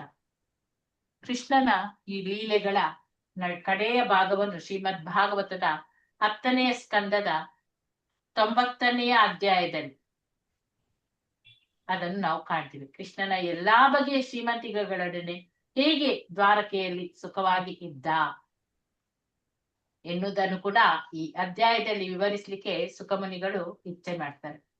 ಕೃಷ್ಣನ ವಿವಿಧ ಲೀಲೆಗಳಲ್ಲಿ ಅವನ ಬಲದ ಶ್ರೀಮಂತಿಕೆಯು ಆಗಲೇ ಪ್ರಕಟವಾಗಿದೆ. ಈಗ ದ್ವಾರಕೆಯಲ್ಲಿ ಅವನ ವಾಸದಲ್ಲಿ ಐಶ್ವರ್ಯ ಮತ್ತು ಸೌಂದರ್ಯಗಳ ಶ್ರೀಮಂತಿಕೆಯು ಹೇಗೆ ವ್ಯಕ್ತವಾಯಿತು ಎನ್ನುವುದನ್ನು ನಾವು ಕಾಣ್ತೇವೆ. ಆಧ್ಯಾತ್ಮಿಕ ಜಗತ್ತಿನ ವಕ್ರ ಪ್ರತಿಬಿಂಬ ಅದು ಈ ಭೌತಿಕ ಜಗತ್ತಿನಲ್ಲಿ ಐಶ್ವರ್ಯ ಮತ್ತೆ ಸೌಂದರ್ಯಗಳ ಶ್ರೀಮಂತಿಕೆಗಳನ್ನು ಅತ್ಯಂತ ಶ್ರೇಷ್ಠ ಶ್ರೀಮಂತಿಕೆಗಳು ಅಂತೇಳಿ ಪರಿಗಣಿಸ್ತಾರೆ. ಇಲ್ಲಿ ದೇವೋತ್ತಮ ಪರಮ ಪುರುಷನಾಗಿ ಕೃಷ್ಣ ಈ ಲೋಕದಲ್ಲಿ ಇದ್ದಾಗ ಅವನ ಐಶ್ವರ್ಯ ಸೌಂದರ್ಯಗಳ ಶ್ರೀಮಂತಿಕೆಗಳಿಗೆ 3 ಜಗತ್ತುಗಳಲ್ಲಿ ಕೂಡ ಏನೇ ಎಂಬುದು ಇರಲಿಲ್ಲ. ಕೃಷ್ಣನು 16,000 ಸುಂದರ ಪತ್ನಿಯರೊಡನೆ ಸುಖದಿಂದ ಇದ್ದ. ಈ ಸುಖಿಸಿದ ಅವನು ಈ 100,000 ಸುಂದರ ಸ್ತ್ರೀಯರ ಏಕೈಕ ಪತಿಯಾಗಿ ಅವನು ದ್ವಾರಕೆಯಲ್ಲಿ ವಾಸಿಸಿದ ಎನ್ನುವುದು ಅದೊಂದು ಮಹತ್ವದ ಸಂಗತಿ ನಿಜವಾಗಿ. ಆಗ ಈ ಸಂದರ್ಭದಲ್ಲಿ 16,000 ಪತ್ನಿಯರಿಗೆ ಅವನು ಏಕೈಕ ಪತಿ ಅಂತೇಳಿ ಇಲ್ಲಿ ಸ್ಪಷ್ಟವಾಗಿ ಇದನ್ನು ಹೇಳಿದ್ದಾನೆ. ಬಲಶಾಲಿಯಾದ ರಾಜನು 100 ಮಂದಿ ಪತ್ನಿಯರನ್ನು ಮದುವೆ ಆಗುವುದು ಚರಿತ್ರೆ ಅಲ್ಲದೇನು ಹೊಸದಲ್ಲ. ಆದ್ರೆ ಅಂತಹ ರಾಜನು ಅಷ್ಟೊಂದು ಮಂದಿ ಪತ್ನಿಯರ ಏಕೈಕ ಪತಿಯಾಗಿರಬಹುದಾದ್ರೂ ಅವರೆಲ್ಲರನ್ನು ಒಂದೇ ಕಾಲದಲ್ಲಿ ಅನುಭವಿಸುವುದು ಕೂಡ ಅವನಿಗೆ ಯಾವ ರಾಜನಿಗೆ ಕೂಡ ಸಾಧ್ಯವಾಗ್ತಿರ್ಲಿಲ್ಲ. ಆದ್ರೆ ಕೃಷ್ಣ 16,000 ಮಂದಿ ಪತ್ನಿಯರನ್ನು ಕೂಡ ಏಕಕಾಲದಲ್ಲಿ ಅನುಭವಿಸುತ್ತಿದ್ದನು. ಯೋಗಿಗಳು ಸಹ ತಮ್ಮ ದೇಹಗಳನ್ನು ಹಲವು ರೂಪಗಳಾಗಿ ವಿಸ್ತೃತಗೊಳಿಸಬಹುದೆಂದು ಹೇಳಿದ್ರು ಕೂಡ ಯೋಗಿಗಳು ವಿಸ್ತೃತ ರೂಪವು ಕೃಷ್ಣನ ವಿಸ್ತೃತ ರೂಪವು ಒಂದೇ ಅಲ್ಲ. ಆದುದರಿಂದ ಕೆಲವೊಮ್ಮೆ ಕೃಷ್ಣನನ್ನು ಯೋಗೇಶ್ವರ ಅಂತೇಳಿ ಕರೀತಾನೆ. ಸೌಪರಿ ಮುನಿ ಎನ್ನುವ ಯೋಗಿಯು ತನ್ನನ್ನು 8 ಬಾರಿ ವಿಸ್ತೃತ ಮಾಡಿಕೊಂಡಿದ್ದ ಅಂತೇಳಿ ವೈದಿಕ ಸಾಹಿತ್ಯದಲ್ಲಿ ಕಾಣ್ತೀವಿ ನಾವು. ಆದ್ರೆ ಅದು ದೂರದರ್ಶನದ ವಿಸ್ತೃತ ರೂಪದಂತೆ. ದೂರದರ್ಶನದ ಮೂರ್ತಿಯು ಕೋಟ್ಯಾಂತರ ವಿಸ್ತೃತ ರೂಪಗಳಲ್ಲಿ ಪ್ರಕಟವಾಗ್ತದೆ. ಆದರೆ ಇಲ್ಲಿ ಈ ವಿಸ್ತೃತ ರೂಪಗಳು ಬೇರೆ ಬೇರೆ ರೀತಿಗಳಲ್ಲಿ ಕೆಲಸ ಮಾಡ್ಲಿಕ್ಕೆ ಆಗದು. ಏನಿದ್ರು ಅವು ಮೂಲದ ಪ್ರತಿಬಿಂಬ ಮಾತ್ರ, ಮೂಲವು ಮಾಡಿದಂತೆ ಮಾತ್ರ ಮಾಡಬಲ್ಲವು. ಕೃಷ್ಣನ ವಿಸ್ತೃತ ರೂಪವು ದೂರದರ್ಶನದ ಅಥವಾ ಯೋಗಿಯ ವಿಸ್ತೃತ ರೂಪದಂತೆ ಅಲ್ಲ. ಅಂದ್ರೆ ಈ ಪಿಕ್ಚರ್ ಆಕ್ಟರ್ ಅಲ್ಲಿ ಡಬಲ್ ಆಕ್ಟರ್ ತ್ರಿಬಲ್ ಆಕ್ಟರ್ ಎಲ್ಲ ಮಾಡ್ತಾರಲ್ಲ ಹಾಗೆ. ಆದ್ರೆ ಕೃಷ್ಣನ ಹಾಗೆ ಅಲ್ಲ ಅಂತೆ. ನಾರದರು ಕೃಷ್ಣನ ಬೇರೆ ಬೇರೆ ಅರಮನೆಗಳಿಗೆ ಹೋದಾಗ ಅಲ್ಲಿ ಕೃಷ್ಣನು ರಾಣಿಯರ ಪ್ರತಿಯೊಂದು ಅರಮನೆಯಲ್ಲಿ ಕೂಡ ಬೇರೆ ಬೇರೆ ರೀತಿಯಲ್ಲಿ ಅಲ್ಲಿ ಕೆಲಸ ಮಾಡಿಕೊಂಡ ಏನೋ ಮಾಡಿಕೊಂಡು ವರ್ತಿಸ್ತಿದ್ದ. ಅಲ್ಲಿ ಬೇರೆ ಬೇರೆ ರೀತಿಯಲ್ಲಿ ಇರ್ತಿದ್ದ. ಒಂದೊಂದು ಸಲ ತೋಟಕ್ಕೆ ನೀರ್ ಹಾಕ್ತಿದ್ದ, ಒಂದೊಂದು ಮನೆಯಲ್ಲಿ ಸರಸ ಸಲ್ಲಾಪ ಮಾಡ್ತಿದ್ದ, ಇನ್ನೊಂದು ಮನೆಯಲ್ಲಿ ಅರಮನೆಯಲ್ಲಿ ಕುಳಿತಿದ್ದ. ಹಾಗೆ ಏನೇನೋ ಒಂದು ಕೆಲಸವನ್ನ ಅವನು ಮಾಡ್ತಿದ್ದ. ದ್ವಾರಕೆಯಲ್ಲಿ ಸಿರಿದೇವಿಯು ಕೃಷ್ಣನ ಪತ್ನಿಯಾಗಿದ್ಲು ಎಂದು ಹೇಳಿದೆ. ರಾಣಿ ರುಕ್ಮಿಣಿಯು ಅವಳೇ ಸಿರಿದೇವಿ. ಇತರ ರಾಣಿಯರೆಲ್ಲ ಅವಳ ವಿಸ್ತೃತ ರೂಪಗಳೆಲ್ಲವೂ ಕೂಡ. ಆದುದರಿಂದ ವೃಷ್ಣಿ ವಂಶದ ಮುಖ್ಯಸ್ಥನಾದ ಕೃಷ್ಣನು ಸಿರಿದೇವಿಯೊಂದಿಗೆ ಪೂರ್ಣ ಶ್ರೀಮಂತಿಕೆಯಲ್ಲಿ ಸುಖವಾಗಿ ಇದ್ದ. ಕೃಷ್ಣನ ರಾಣಿಯರಿಗೆ ಶಾಶ್ವತ ಲಾವಣ್ಯ ಮತ್ತು ಯೌವನ ಎಂದು ವರ್ಣಿಸಿದೆ. ಕೃಷ್ಣನಿಗೆ ಮೊಮ್ಮಕ್ಕಳು ಮರಿಮಕ್ಕಳು ಇದ್ರೂ ಕೃಷ್ಣನಾಗ್ಲಿ ಅಥವಾ ಅವನ ರಾಣಿಯರಾಗಲಿ 16 ಮತ್ತು 20 ವರ್ಷಗಳಿಂದ ಹೆಚ್ಚು ವಯಸ್ಸಿನವರು ಎಂದು ಕಾಣುತ್ತಿರ್ಲಿಲ್ಲ. ಇಲ್ಲಿ ಕೃಷ್ಣನೇ ಅಲ್ಲ, ಕೃಷ್ಣನೇ ಒಬ್ಬನೇ ಯೌವನ ಅಲ್ಲ, ಅವನ ರಾಣಿಯರು ಕೂಡ ಯೌವನಸ್ಥರೇ ಆಗಿದ್ರು. ತರುಣ ರಾಣಿಯರು ಎಷ್ಟು ಸುಂದರಿಯಾಗಿದ್ದರೆಂದ್ರೆ ಅವರು ಓಡಾಡಿದಾಗ ಆಕಾಶದಲ್ಲಿ ಮಿಂಚು ಸುಳಿದಂತೆ ಕಾಣುತ್ತಿತ್ತು. ಆದ್ರೂ ಯಾವಾಗ್ಲೂ ಅವರು ಬಹು ಸೊಗಸಾದ ಆಭರಣಗಳನ್ನು ಧರಿಸಿ ನೃತ್ಯ, ಸಂಗೀತ ಮತ್ತು ಅರಮನೆಯ ಚಾವಣಿಗಳ ಮೇಲೆ ಚೆಂಡಾಟ ಇಂತಹ ಕ್ರೀಡೆಗಳಲ್ಲಿ ಅವರು ಆಡ್ತಿದ್ರು, ಅದರಲ್ಲೇ ತೊಡಗುತ್ತಿದ್ರು. ಭೌತಿಕ ಜಗತ್ತಿನಲ್ಲಿ ಹುಡುಗಿಯರು ನರ್ತಿಸುವುದು ಮತ್ತು ಟೆನ್ನಿಸ್ ಆಡುವುದು ಮೂಲ ದೇವೋತ್ತಮ ಪರಮ ಪುರುಷನಾದ ಕೃಷ್ಣ ಮತ್ತೆ ಅವನ ಪತ್ನಿಯರ ಕ್ರೀಡೆಗಳ ವಕ್ರ ಪ್ರತಿಬಿಂಬಗಳು ಅಂತೇಳಿ ಕಾಣ್ತದೆ. ಹಾಗೆ ದ್ವಾರಕಾ ನಗರದ ರಸ್ತೆಗಳು ಯಾವಾಗಲೂ ಆನೆಗಳು, ಕುದುರೆಗಳು, ರಥ, ಪದಾತಿಗಳು ಇವುಗಳಿಂದೆಲ್ಲ ತುಂಬಿ ಹೋಗ್ತಿದ್ವು. ಆನೆಗಳಿಂದ ಕೆಲಸ ಮಾಡಿಸುವಾಗ ಅವುಗಳಿಗೆ ಮದ್ಯವನ್ನು ಕುಡಿಸ್ತಾರೆ. ಆದ್ರೆ ದ್ವಾರಕೆಯ ಆನೆಗಳಿಗೆ ಎಷ್ಟೊಂದು ಮದ್ಯವನ್ನು ಕುಡಿಸುತ್ತಿದ್ದಾರೆ ಎಂದರೆ ಅವು ಅದರಲ್ಲಿ ಬಹುಭಾಗದಿಂದ ರಸ್ತೆಗಳನ್ನು ಚಿಮುಕಿಸುತ್ತಿದ್ದವು. ಆದರೂ ರಸ್ತೆಗಳಲ್ಲಿ ಮದಿಸಿ ಅದು ನಡೆಯುತ್ತಿದ್ದವು. ರಸ್ತೆಗಳಲ್ಲಿ ಓಡಾಡುವ ಪದಾತಿಗಳು ವಿಪುಲವಾಗಿ ಚಿನ್ನದ ಆಭರಣಗಳನ್ನೆಲ್ಲ ಧರಿಸ್ತಿದ್ರು. ಹಾಗೆ ಕುದುರೆಗಳು, ಚಿನ್ನದ ರಥಗಳು ರಸ್ತೆಯಲ್ಲಿ ಎಲ್ಲ ಸಂಚರಿಸ್ತಾ ಇದ್ದವು. ದ್ವಾರಕೆಯಲ್ಲಿ ಎತ್ತ ನೋಡಿದ್ರು ಹಸಿರು ಉದ್ಯಾನಗಳು, ಉಪವನಗಳು, ಪ್ರತಿಯೊಂದರಲ್ಲಿಯೂ ಫಲಪುಷ್ಪ ಭರಿತವಾದ ಗಿಡಮರಗಳು. ಇಷ್ಟೊಂದು ಸೊಗಸಾದ ಗಿಡಮರಗಳು ಇದ್ದುದರಿಂದ ಮಧುರವಾಗಿ ಚಿಲಿಪಿಲಿಗೊಟ್ಟುವ ಪಕ್ಷಿಗಳು, ಜೇಂಕರಿಸುವಂತಹ ದುಂಬಿಗಳು ಹಿತವಾದ ನಾದವನ್ನು ಮಾಡ್ತಿದ್ದವು. ಹೀಗೆ ದ್ವಾರಕಾ ನಗರವು ಶ್ರೀಮಂತಿಕೆಯಿಂದ ಮೆರೆದಿತ್ತು. ಯದುವೀರರು ತಾವು ನಗರದ ಅತ್ಯಂತ ಭಾಗ್ಯಶಾಲಿ ನಿವಾಸಿಗಳು ಅಂತೇಳಿ ಅವರು ಭಾವಿಸಿಕೊಂಡಿದ್ರು. ವಾಸ್ತವವಾಗಿ ಅವರೆಲ್ಲ ಅಲೌಕಿಕ ಸೌಲಭ್ಯಗಳನ್ನು ಸವಿಯುತ್ತಿದ್ರು. ಕೃಷ್ಣನ ರಾಣಿಯರ ಅವರ 16,000 ಅರಮನೆಗಳು ಮತ್ತು ಈ ಸುಂದರ ದ್ವಾರಕಾ ನಗರದಲ್ಲಿ ಇದ್ದವು. ಈ ಎಲ್ಲಾ ಸುಖಗಳ ಪರಮ ಶಾಶ್ವತ ಭೋಗಿಯಾದ ಕೃಷ್ಣ 16,000 ವಿಸ್ತೃತ ರೂಪಗಳಲ್ಲಿ 16,000 ಅರಮನೆಗಳಲ್ಲಿ ಏಕಕಾಲದಲ್ಲಿ ವಿವಿಧ ಕೌಟುಂಬಿಕ ಜೀವನದ ರೀತಿಗಳಲ್ಲಿ ತೊಡಗಿದರು. ಪ್ರತಿಯೊಂದು ಅರಮನೆಯಲ್ಲಿಯೂ ಸುಂದರವಾಗಿ ಅಲಂಕೃತವಾಗಿದ್ದ ಉಪವನಗಳು, ಕೊಳಗಳು ಇದ್ದವು. ಈ ಕೊಳಗಳ ಸ್ಫುಟವಾದ ನೀರಿನಲ್ಲಿ ನೀಲಿ, ಹಳದಿ, ಬಿಳಿ ಮತ್ತು ಕೆಂಪು ಇಂತಹ ನಾನಾ ಬಣ್ಣದ ವಿಕಸಿತ ಕಮಲಗಳು ಇದ್ದವು. ಈ ಕಮಲಗಳ ಕೇಸರಿ ಉಡಿಯನ್ನು ಸುಳಿಗಾಳಿಯು ಸುತ್ತ ಹಾರಿಸ್ತಿತ್ತು. ಎಲ್ಲಾ ಕೊಳಗಳಲ್ಲಿಯೂ ಸುಂದರವಾದ ಅಂಶಗಳು, ಅದು ಬಾತುಕೋಳಿಗಳು, ಬಕಪಕ್ಷಿಗಳು ಆಗಾಗ ಮಧುರವಾದ ಶಬ್ದಗಳನ್ನು ಅದು ಮಾಡ್ತಾ ಇದ್ದವು. ಒಮ್ಮೊಮ್ಮೆ ಕೃಷ್ಣನು ತನ್ನ ಪತ್ನಿಯರೊಂದಿಗೆ ಈ ಕೊಳಗಳಲ್ಲಿ ಅಥವಾ ನದಿಗಳಲ್ಲಿ ಪ್ರವೇಶಿಸಿ ತುಂಬು ಸಂಭ್ರಮದಿಂದ ಈಜುವ ಕ್ರೀಡೆಗಳಲ್ಲಿ ಮಗ್ನರಾಗುತ್ತಿದ್ದನು. ಕೆಲವೊಮ್ಮೆ ಸಿರಿದೇವಿಯರಾಗಿದ್ದ ಕೃಷ್ಣನ ಪತ್ನಿಯರು ಈಜುವಾಗ ಅಥವಾ ಸ್ನಾನ ಮಾಡುವಾಗ ನೀರಿನಲ್ಲಿಯೇ ಪ್ರಭುವನ್ನು ಆಲಂಗಿಸಿಕೊಳ್ತಿದ್ರು. ಅವರ ಸ್ತನಗಳ ಸೌಂದರ್ಯವನ್ನು ಅಲಂಕರಿಸಿದಂತಹ ಆ ಕುಂಕುಮವು ಪ್ರಭುವಿನ ಎದೆಯನ್ನು ಕೆಂಪು ಬಣ್ಣದಿಂದ ಅಲಂಕರಿಸುತ್ತಿದ್ದವು.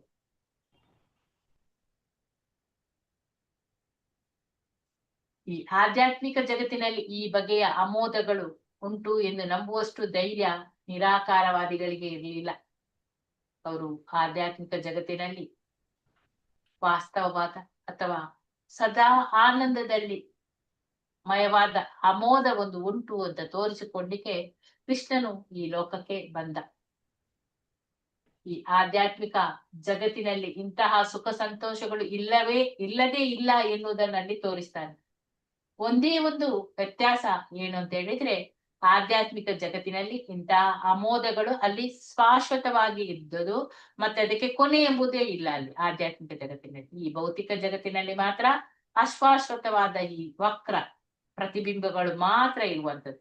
ಕೃಷ್ಣನು ಇಂತಹ ಸಂತೋಷದಲ್ಲಿ ಮಗ್ನನಾಗಿದ್ದಾಗ ಗಂಧರ್ವರು, ಗಾಯಕರು, ಮೃದಂಗಗಳು, ನಾಗರಿಗಳು, ಮತ್ತೆ ತಂತಿವಾದ್ಯಗಳು, ಹಿತ್ತಾಳೆ ಕಹಳೆಗಳು ಹಾಗೂ ನಾದಗಳಿಂದ ಕೂಡಿದಂತಹ ಸುಮಧುರ ಮೇಳಗಳಿಂದ ಪ್ರಭುವಿನ ಮಹಿಮೆಯನ್ನು ಅವರು ಸಾಕ್ತಿದ್ರು.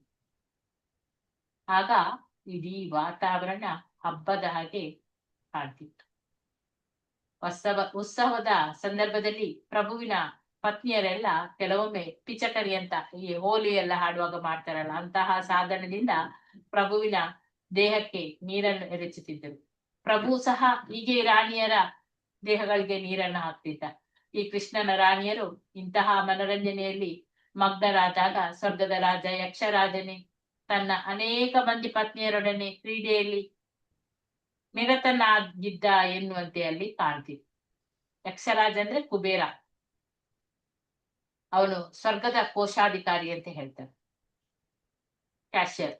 ಹಾಗೆ ಕೃಷ್ಣನ ಪತ್ನಿಯರು ಹೀಗೆ ಒದ್ದೆ ಆದಾಗ ಅವರ ಸ್ತನಗಳ ಮತ್ತು ತೊಡೆಗಳ ಸೌಂದರ್ಯ ಅದು 1000 ಮಡಿ ಆಗ್ತದೆ. ಅವರ ಆ ದೀರ್ಘ ಕೇಶವು ಈ ಅಂಗಾಂಗಗಳನ್ನು ಅಲಂಕರಿಸಲು ಇಳಿಬಿದ್ದಿತ್ತು. ಅವರ ಕೂದಲಿನಲ್ಲಿದ್ದ ಸುಂದರವಾದ ಪುಷ್ಪಗಳು ಕೆಳಗೆ ಬೀಳುತ್ತಿತ್ತು. ಆಮೇಲೆ ಪ್ರಭುವು ಆ ತಮ್ಮ ಮೇಲೆ ನೀರನ್ನು ಚೆಲ್ಲಿದ್ರಿಂದ ಕಷ್ಟಪಟ್ಟವರಂತೆ ಅವರು ತೋರಿಸಿಕೊಳ್ಳುತ್ತಾ ಪಿಚಕರಿಯತ್ತಾಹ ಆ ಸಾಧನವನ್ನು ಕಿತ್ತುಕೊಳ್ಳುವ ನೆಪದಲ್ಲಿ ಅವನ ಬಳಿಗೆ ಹೋಗ್ತಾರೆ. ಈ ಪ್ರಯತ್ನದಿಂದ ಅವರು ಇಷ್ಟಪಟ್ಟೆ ಅವನ ಬಳಿಗೆ ಬಂದಾಗ ಪ್ರಭುವು ಅವರನ್ನು ಅಪ್ಪಿಕೊಳ್ಳಲು ಸಾಧ್ಯವಾಗ್ತಿತ್ತು. ಹಾಗೆ ಅಲಂಘಿಸಿಕೊಂಡಾಗ ಪ್ರಭುವಿನ ಪತ್ನಿಯರಿಗೆ ಬಾಯಿಗಳ ಮೇಲೆ ದಾಂಪತ್ಯ ಪ್ರೇಮದ ಅನುಭವ ಆಗ್ತದೆ. ಆದ್ರಿಂದ ಆಧ್ಯಾತ್ಮಿಕ ಆನಂದದ ವಾತಾವರಣ ಅಲ್ಲಿ ನಿರ್ಮಾಣವಾಗ್ತಿತ್ತು. ಪ್ರಭುವಿನ ಕುತ್ತಿಗೆಯಲ್ಲಿದ್ದ ಹಾರ ರಾಣಿಯರ ಸ್ತನಗಳನ್ನು ಸ್ಪರ್ಶಿಸಿದಾಗ ಅವರ ಇಡೀ ದೇಹ ಕೇಸರಿ ಬಣ್ಣದಿಂದ ಬೆಳಗುತ್ತಿತ್ತು. ಹಾಗೆ ಸ್ವರ್ಗಲೋಕದ ಲೀಲೆಗಳಲ್ಲಿ ಮಗ್ನರಾಗಿ ರಾಣಿಯರು ತಮ್ಮನ್ನೇ ತಾವು ಮರೆತು ಬಿಡ್ತಿದ್ರು. ಸಡಿಲಗೊಂಡ ಅವರ ಕೂದಲು ನದಿಯ ಅಲೆಗಳಂತೆ ಕಾಣ್ತಿತ್ತು. ರಾಣಿಯರು ಕೃಷ್ಣನ ಮೇಲೆ ನೀರನ್ನು ಎರಚಿದಾಗ ಅಥವಾ ಕೃಷ್ಣ ಅವರ ಮೇಲೆ ನೀರನ್ನು ಚೆಲ್ಲಿದಾಗ ಆ ಸರೋವರದಲ್ಲಿ ಗಂಡಾಣೆ ಮತ್ತೆ ಹೆಣ್ಣಾಣೆಗಳೊಂದಿಗೆ ಹೇಗೆ ಸುಖಿಸ್ತದೆ ಅದೇ ರೀತಿ ಕಾಣ್ತಿತ್ತಂತೆ. ಮನಸ್ಸು ತೃಪ್ತಿಯಾಗುವಂತೆ ಸಂತೋಷಪಟ್ಟು ಎಲ್ಲರೂ ಕೃಷ್ಣನು ನೀರಿನಿಂದ ಹೊರಗೆ ಬರ್ತಿದ್ರು. ಬಹು ಬೆಳೆ ಬಾಳುವ ಅವರ ಒದ್ದೆಯಾದ ವಸ್ತ್ರವನ್ನು ವೃತ್ತಿ ನಿರತ ಗಾಯಕರು ಮತ್ತು ನೃತ್ಯ ಕಲಾವಿದರಿಗೆ ತೆಗೆದು ಬಿಡ್ತಾರೆ. ಈ ಗಾಯಕರು ಮತ್ತು ನೃತ್ಯ ಕಲಾವಿದರಿಗೆ ಇಂತಹ ಸಂದರ್ಭಗಳಲ್ಲಿ ರಾಜರು ಮತ್ತು ರಾಣಿಯರು ಕೊಡ್ತಿದ್ದ ಬಹು ಬೆಳೆ ಬಾಳುವ ವಸ್ತ್ರಗಳು ಮತ್ತು ಒಡವೆಗಳನ್ನು ಬಿಟ್ರೆ ಬೇರೆ ಯಾವುದೇ ಜೀವನ ಉಪಾಯ ಇರಲಿಲ್ಲ. ಸಮಾಜದ ವ್ಯವಸ್ಥೆಯನ್ನು ಎಷ್ಟು ಚೆನ್ನಾಗಿ ರೂಪಿಸಿದೆ ಅಂದ್ರೆ ಬ್ರಾಹ್ಮಣರು, ಕ್ಷತ್ರಿಯರು, ವೈಶ್ಯರು ಮತ್ತು ಶೂದ್ರರು ತಮ್ಮ ತಮ್ಮ ಸ್ಥಾನಗಳಲ್ಲಿ ಜೀವನ ನಿರ್ವಹಣೆ ಮಾಡ್ಲಿಕ್ಕೆ ಏನು ಕಷ್ಟ ಇರಲಿಲ್ಲ. ಸಮಾಜದ ಬೇರೆ ಬೇರೆ ವರ್ಗಗಳಲ್ಲಿ ಸ್ಪರ್ಧೆ ಕೂಡ ಇರಲಿಲ್ಲ. ಪ್ರಾರಂಭದ ಜಾತಿ ಪದ್ಧತಿಯನ್ನು ಹೇಗೆ ವ್ಯವಸ್ಥೆ ಮಾಡಲಾಗಿತ್ತೆ ಅಂತ ಹೇಳಿದ್ರೆ, ಒಂದು ವೃತ್ತಿಯಲ್ಲಿ ನಿರತರಾದ ಗುಂಪಿನವರು ಮತ್ತೊಂದು ವೃತ್ತಿಯಲ್ಲಿ ನಿರತರಾದ ಗುಂಪಿನವರೊಡನೆ ಸ್ಪರ್ಧೆ ಹೂಡುವಂತಹ ಅಗತ್ಯವೇ ಇರಲಿಲ್ಲ. ಈ ರೀತಿಯಲ್ಲಿ ಕೃಷ್ಣ ತನ್ನ 16,000 ಮಂದಿ ಪತ್ನಿಯರೊಡನೆ ಸುಖದಿಂದ ಇದ್ದ. ಪರಿಪಕ್ವ ದಾಂಪತ್ಯದಲ್ಲಿ ದೇವೋತ್ತಮ ಪರಮ ಪುರುಷನನ್ನು ಪ್ರೀತಿಸಲು ಬಯಸುವಂತಹ ಪ್ರಭುವಿನ ಭಕ್ತರು ಕೃಷ್ಣನ ಪತ್ನಿಯರ ಸ್ಥಾನಕ್ಕೆ ಹೇರ್ತಾರೆ.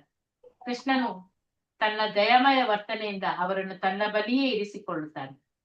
ಕೃಷ್ಣನು ತನ್ನ ಹೆಂಡತಿಯರೊಡನೆ ನಡೆದುಕೊಳ್ಳುವ ರೀತಿ, ಅವನ ಚಲನವಲನಗಳು, ಅವನ ಆಲಿಂಗನ ಮತ್ತು ಪ್ರೀತಿಸುವ ಪತಿಯಾಗಿ ಅವನ ಇತರ ಚಟುವಟಿಕೆಗಳು ಇವೆಲ್ಲವೂ ಅವರನ್ನು ಅವನಲ್ಲಿ ಮೋಹಗೊಳ್ಳುವಂತೆ ಮಾಡುತ್ತವೆ.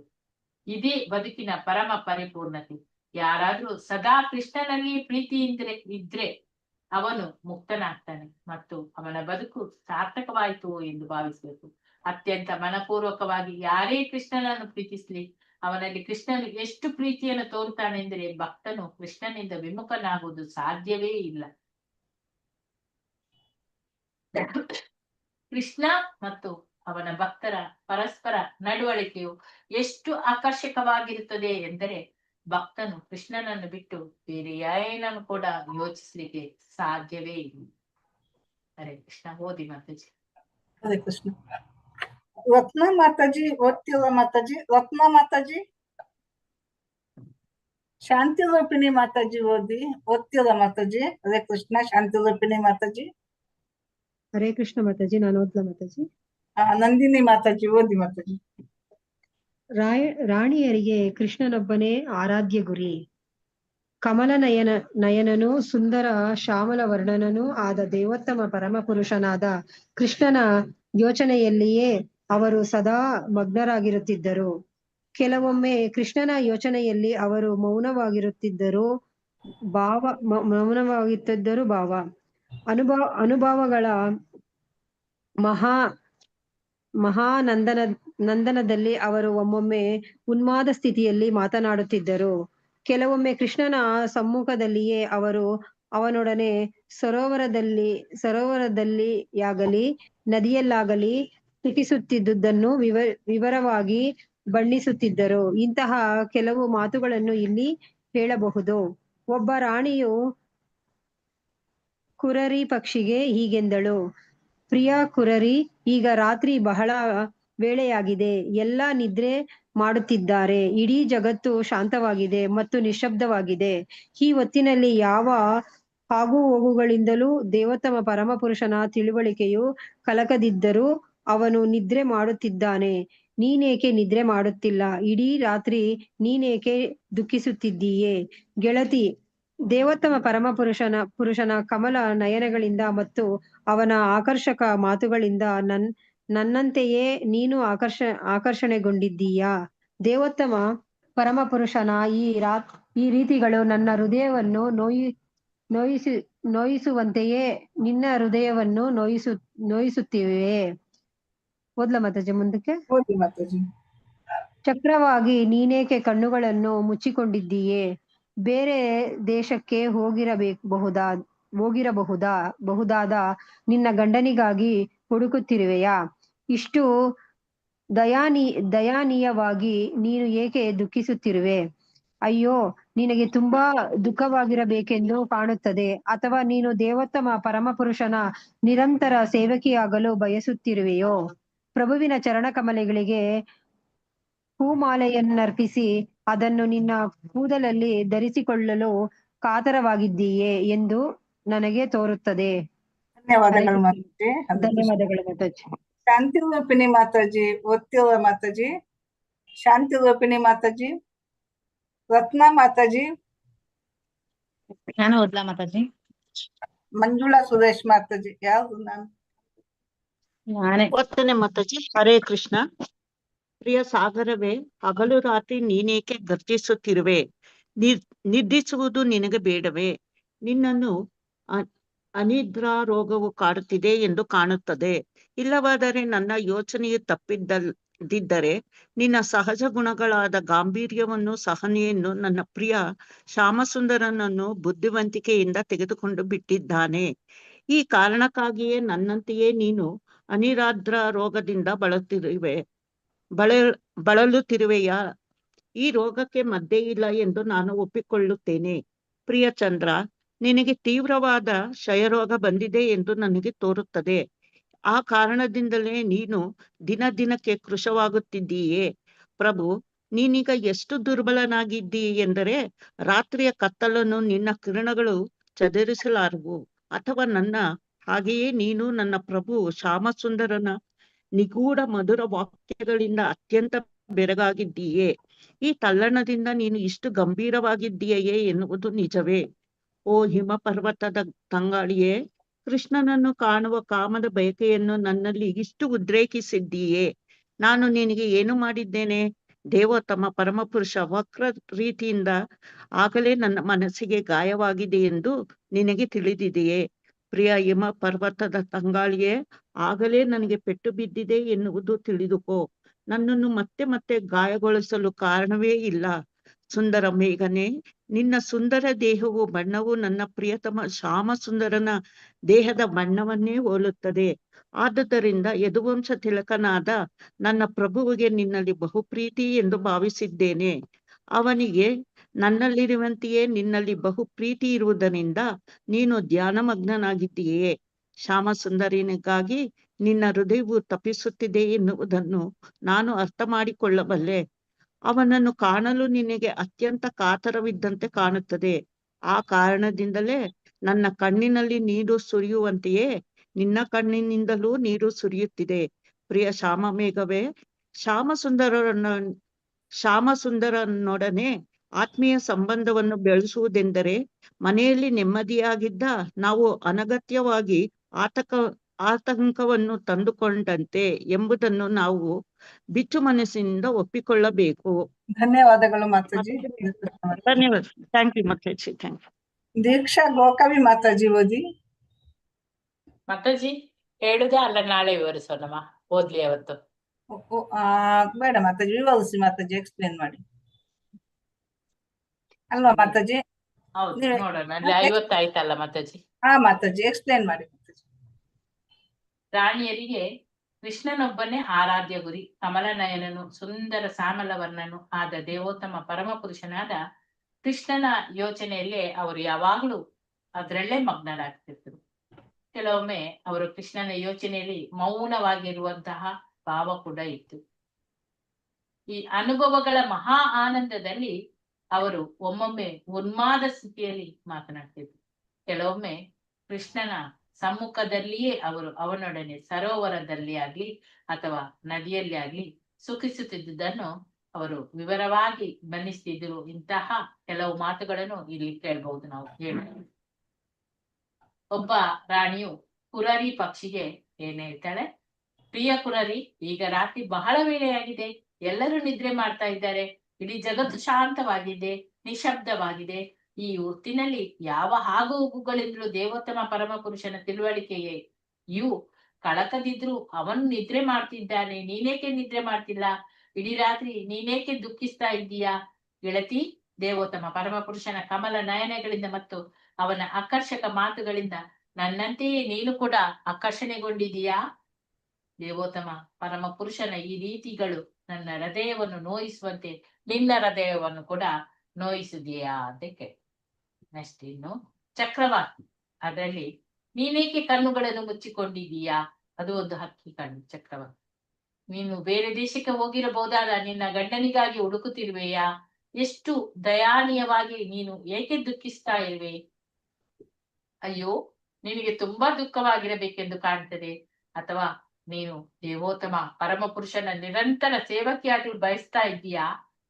ನೀನು ಪ್ರಭುವಿನ ಚರಣ ಕಮಲಗಳಿಗೆ ಹೂಮಾಲೆಯನ್ನು ಅರ್ಪಿಸಿ ಅದನ್ನು ನಿನ್ನ ಕೂದಲಿನಲ್ಲಿ ಧರಿಸಿಕೊಳ್ಳಲಿಕ್ಕೆ ಕಾತರರಾಗಿದ್ದೀಯಾ ಅಂತೇಳಿ ನನ್ಗೆ ಆ ರೀತಿ ಕಾಣ್ತದೆ ಅಂತ ಹೇಳಿ ಒಂದು ರಾಣಿ ಹೇಳ್ತಾರೆ. ಇನ್ನೊಂದು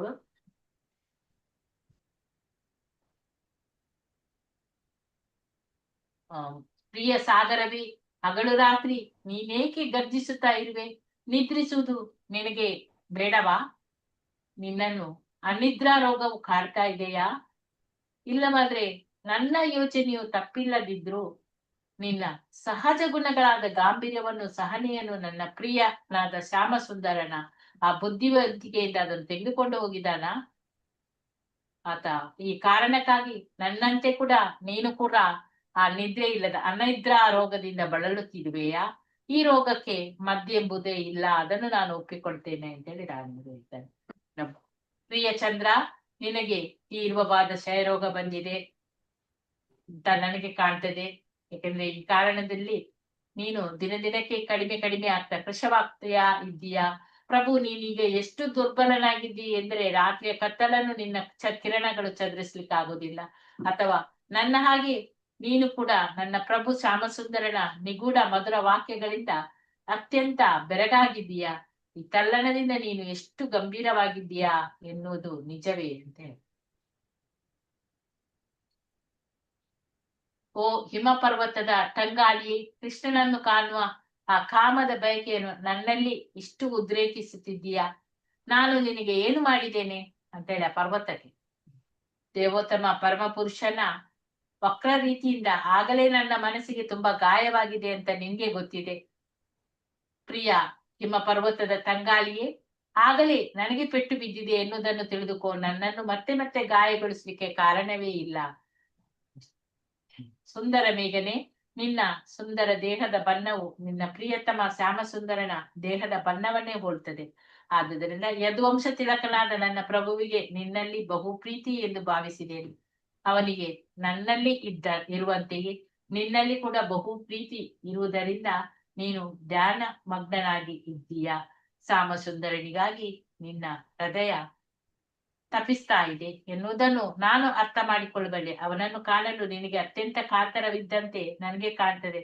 ಈ ಕಾರಣದಿಂದಲೇ ನನ್ನ ಕಣ್ಣೀರಿನಲ್ಲಿ ನೀರು ಸುರಿಯುವಂತೆಯೇ ನಿನ್ನ ಕಣ್ಣಿನಲ್ಲಿ ಕೂಡ ನೀರು ಸುರಿಯುತ್ತದೆ. ಪ್ರಿಯ ಶ್ಯಾಮ ಮೇಘವೇ, ಶ್ಯಾಮ ಸುಂದರನ ಆತ್ಮೀಯ ಸಂಬಂಧವನ್ನು ಬೆಳೆಸುವುದೆಂದ್ರೆ ಮನೆಯಲ್ಲಿ ನೆಮ್ಮದಿಯಾಗಿದ್ದ ನಾವು ಅನಗತ್ಯವಾಗಿ ಆತಂಕವನ್ನು ತಂದುಕೊಂಡಂತೆ ಎಂಬುದನ್ನು ನಾವು ಇಲ್ಲಿ ಪಿಚ್ಚು ಮನಸ್ಸಿನಿಂದ ಒಪ್ಪಿಕೊಳ್ಳಲೇಬೇಕು.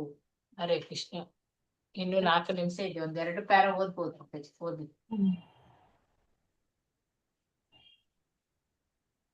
ಹರೇ ಕೃಷ್ಣ. ದೀಕ್ಷಾ ಗೋಕವಿ ಮಾತಾಜಿ, ಚಿತ್ರಮೋಹಿನಿ ಮಾತಾಜಿ ಓದಿ ಮಾತಾಜಿ. ಹರೇ ಕೃಷ್ಣ. ಹರೇ ಕೃಷ್ಣ. ನನ್ಗೆ ಹೇಳಿದ್ರ?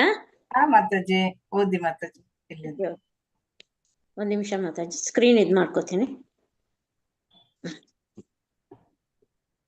ಇಲ್ಲಿಂದ ಮಾತಾಜಿ.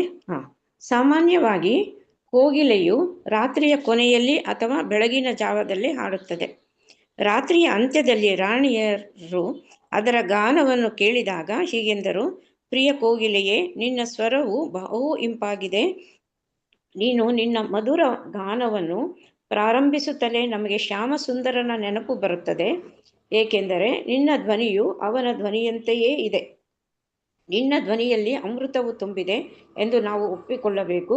ಅದು ಎಷ್ಟು ಚೈತನ್ಯದಾಯಕ ಎಂದರೆ ಪ್ರಿಯ ಗೆಳೆಯನ ವಿರಹ ವೇದನೆಯಿಂದ ಸಾವಿನ ಅಂಚಿನಲ್ಲಿರುವವರನ್ನು ಅದು ಮತ್ತೆ ಬದುಕಿಸಬಲ್ಲದು. ಆದುದರಿಂದ ನಾವು ನಿನಗೆ ಕೃತಜ್ಞರಾಗಿದ್ದೇವೆ. ನಿನ್ನನ್ನು ನಾವು ಹೇಗೆ ಸ್ವಾಗತಿಸಬೇಕು ಅಥವಾ ನಿನಗಾಗಿ ನಾವು ಏನನ್ನು ಮಾಡಬೇಕು ಎನ್ನುವುದನ್ನು ದಯವಿಟ್ಟು ತಿಳಿಸು. ಸೊ ರಾಣಿಯರು ಹೀಗೆಯೇ ಮಾತನ್ನು ಮುಂದುವರಿಸಿದರು. ಅವರು ಪರ್ವತಕ್ಕೆ ಹೀಗೆ ಹೇಳಿದರು, ಪ್ರಿಯ ಪರ್ವತವೇ, ನೀನು ಬಹುದಾರಿ. ನೀನು ಗುರುತ್ವಾಕರ್ಷಣೆಯಿಂದ ಮಾತ್ರ ಭೂಮಿಯ ಮೇಲಿನ ಹೊದಿಕೆಯನ್ನು ರಕ್ಷಿಸಲು ಸಾಧ್ಯವಾಗಿದೆ. ನೀನು ನಿನ್ನ ಕರ್ತವ್ಯವನ್ನು ಬಹುನಿಷ್ಠೆಯಿಂದ ಪಾಲಿಸುತ್ತಿರುವುದರಿಂದ ಹೇಗೆ ಚಲಿಸಬೇಕೆಂದು ನಿನಗೆ ತಿಳಿಯದು. ನೀನಿಷ್ಟು ಗಂಭೀರವಾಗಿರುವುದರಿಂದ ನೀನು ಅತ್ತಿತ್ತ ಹೋಗುವುದಿಲ್ಲ, ಏನನ್ನು ಹೇಳುವುದಿಲ್ಲ. ನೀನು ಸದಾ ಯಾವುದೋ ಬಹು ಗಂಭೀರವಾದ ಮತ್ತು ಮುಖ್ಯವಾದ ವಿಷಯವನ್ನು ಕುರಿತು ಯೋಚಿಸುತ್ತಿರಬಹುದು. ನೀನು ಏನು ಯೋಚನೆ ಮಾಡುತ್ತಿದ್ದಿ ಎಂದು ನಾವು ಊಹಿಸಬಲ್ಲೆವು ಅಷ್ಟೇ.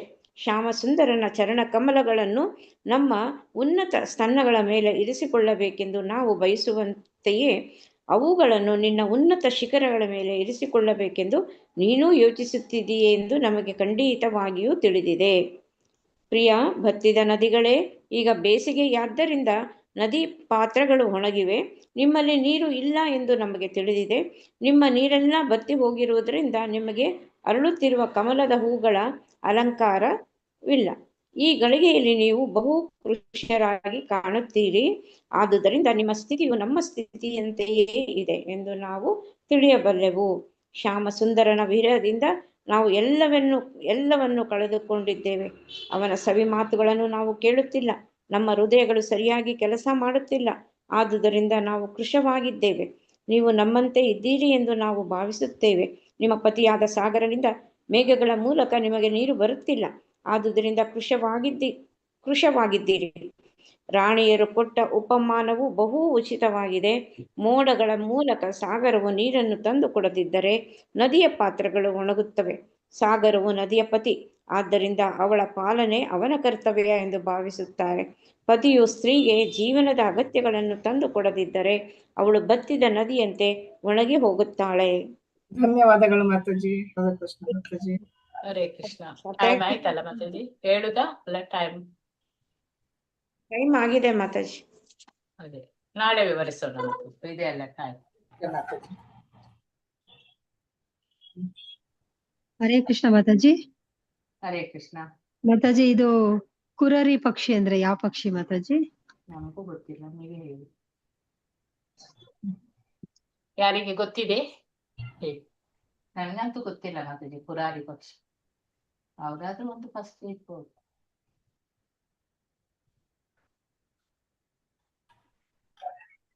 ಯಾರಿಗಾದ್ರೂ ಗೊತ್ತಿದೆಯಾ ಕುರಾರಿ ಪಕ್ಷಿ?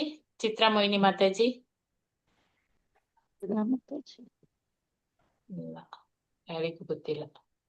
ಗೊತ್ತಿಲ್ಲ ಮಾತಾಜಿ. ಗೊತ್ತಿಲ್ಲ ಮಾತಾಜಿ ಯಾರು ಅಂತ, ಯಾವ್ದಂತ. ಹೋಗಿಲೆ ಗೊತ್ತಷ್ಟೇ ನಮ್ಗೆ. ಕುರಾರಿ ಹೋಗಿಲೆ ಗೊತ್ತು. ಚಕ್ರವಾಕಿ ಕೇಳಿದ್ದೇನೆ, ಅದು ಯಾವುದಕ್ಕೆ ಅಂತ ಗೊತ್ತಿಲ್ಲ. ಯಾವುದೋ ಒಂದು ಚಕ್ರವಾಕಿ ಅಂತ ಪಕ್ಷಿ ಕೇಳಿತ್ತು. ಗೂಗಲ್ಗೆ ಹಾಕಿ ನೋಡ್ಬೇಕು ಮಾತಾಜಿ. ಅದೇ ನೋಡೋಣ, ನಾಳೆ ನೋಡೋಣ, ಹೇಳೋಣ ಮಾತಾಜಿ. ಪ್ರಪಾತ್ ಸಿಂಧು ಪಾಪಯೋ ವಚ್ಚಾಪತಿ ಸಾರಣಂ ಕಾರುಣೀಕೋ ವೈಷ್ಣವೇಭ್ಯೋ ನಮೋ ನಮಃ. ಅನಂತ ಕೋಟಿ ಭಕ್ತ ವೃಂದ ಕಿ ಜೈ. ನಾಮಾಚಾರ್ಯ ಹರಿದಾಸ್ ಠಾಕೂರ್ ಕಿ ಜೈ. ಜಗದ್ಗುರು ಶ್ರೀಲ ಪ್ರಭುಪಾದ್ ಕಿ ಜೈ. ಇವತ್ತಿನ ದಿನ ಎಲ್ಲರಿಗೂ ಒಳ್ಳೇದಾಗ್ಲಿ ಅಂತ ಹೇಳ್ತಾ ನಾವು ಈ ತರಗತಿಯನ್ನು ನಿಲ್ಲಿಸೋಣ. ಹರೇ ಕೃಷ್ಣ ಮಾತಾಜಿ. ಧನ್ಯವಾದ ಮಾತಾಜಿ. ಗೂಗಲ್ ಅಲ್ಲಿ ಹೇಳಿದ್ದಾರೆ, kurari can refer to either a tern a small fish eating bird ಅಂತೆ, found near water. Fish hawk ಅಥವಾ ಇನ್ನೊಂದು ಸಿ ಹಾಕ್. ಸ್ವಲ್ಪ ಹದ್ದಿನಾಗೆ ಕಾಣ್ತಿದೆ ಅದು. ಹೌದು. ಮೀನು ಹಿಡಿಯೋ ಹಕ್ಕಿ ಏನೋ, ಮಿಂಚುಳ್ಳಿ. ಸಣ್ಣ ಸಣ್ಣ ಪಕ್ಷಿಗಳಿರ್ತಾವಲ್ಲ ಮಾತಾಜಿ, ಮೀನು ಕಿತ್ಕಿಂದ ಹಂಗೆ ಇದು ಸ್ವಲ್ಪ ದೊಡ್ಡ ಸಣ್ಣದಲ್ಲ, ಸ್ವಲ್ಪ ಹದ್ದಿನ ಹದ್ದಿನಾಗೆ ರೂಪದಲ್ಲಿ. ಹದ್ದಿನಾಗೆ ಕಾಣ್ತಿದೆ ಮತ್ತೆ ಸ್ವಲ್ಪ ಇದು ನೋಡ್ಲಿಕ್ಕೆ. ಹೌದೌದು, ಹದ್ದಿನಾಗೆ ಇದೆ, ಕೊಕ್ಕರೆ ಅಲ್ಲ. ಹದ್ದಿನಾಗೆ ಹಾಕ್ ಆಗೆ ಉಂಟು ಸ್ವಲ್ಪ ಹ್ಮ್ ನೋಡ್ಲಿಕ್ಕೆ. ಹೌದು. ಫಿಶ್ ಈಟಿಂಗ್ ಬರ್ಡ್ ಅಂತೆ. ಫಿಶ್ ಈಟಿಂಗ್, ಕೊಕ್ಕರೆ ಫಿಶ್ ಈಟಿಂಗ್, ಆದ್ರೆ ಅದು ಕೊಕ್ಕರೆ ಇಲ್ಲ ಇಲ್ಲ, ಇದು ಹದ್ದಿನಾಗೆ ಉಂಟು, ಯಾಕಂದ್ರೆ ಅವ್ರು ಹಾಗೆ ಹದ್ದಿನಾಗೆ ಇರುವ ಕುರಾರಿ ಕಾರಣ ಅಂತ ಅದು ಬರ್ತಾರೆ. ಹಾ, ಅದು ಹದ್ದು ಸಹ ಬಂದು ಮೀನು ಹಿಡಿತದಲ್ಲ ಮತ್ತೆ. ಹೌದೌದು. Fish eating bird or prey also known as the sea hawk or fish hawk ಅಂತ ಹೇಳಿದ್ದಾರೆ. ಅದೇ ಹದ್ದಿನ ಟೈಪ್ ಉಂಟು.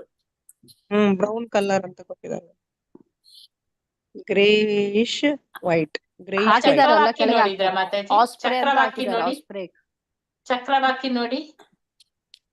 ಚಕ್ರವಾಕ ಅಂದ್ರೆ ಅದು ಕೇಳಿದ್ದೇನೆ, ನೋಡಿದ್ದೇನೆ ಅಂತ ನೆನಪು ನನ್ಗೆ. ಯಾವ್ದ್ರಲ್ಲೋ ಗೂಗಲ್ ಅಲ್ಲೇ ಇರ್ಬೋದು. ಚಕ್ರ ಬರ್ಡ, ಖಾಲಿ ಚಕ್ರನ? ಚಕ್ರವಾಕಿ.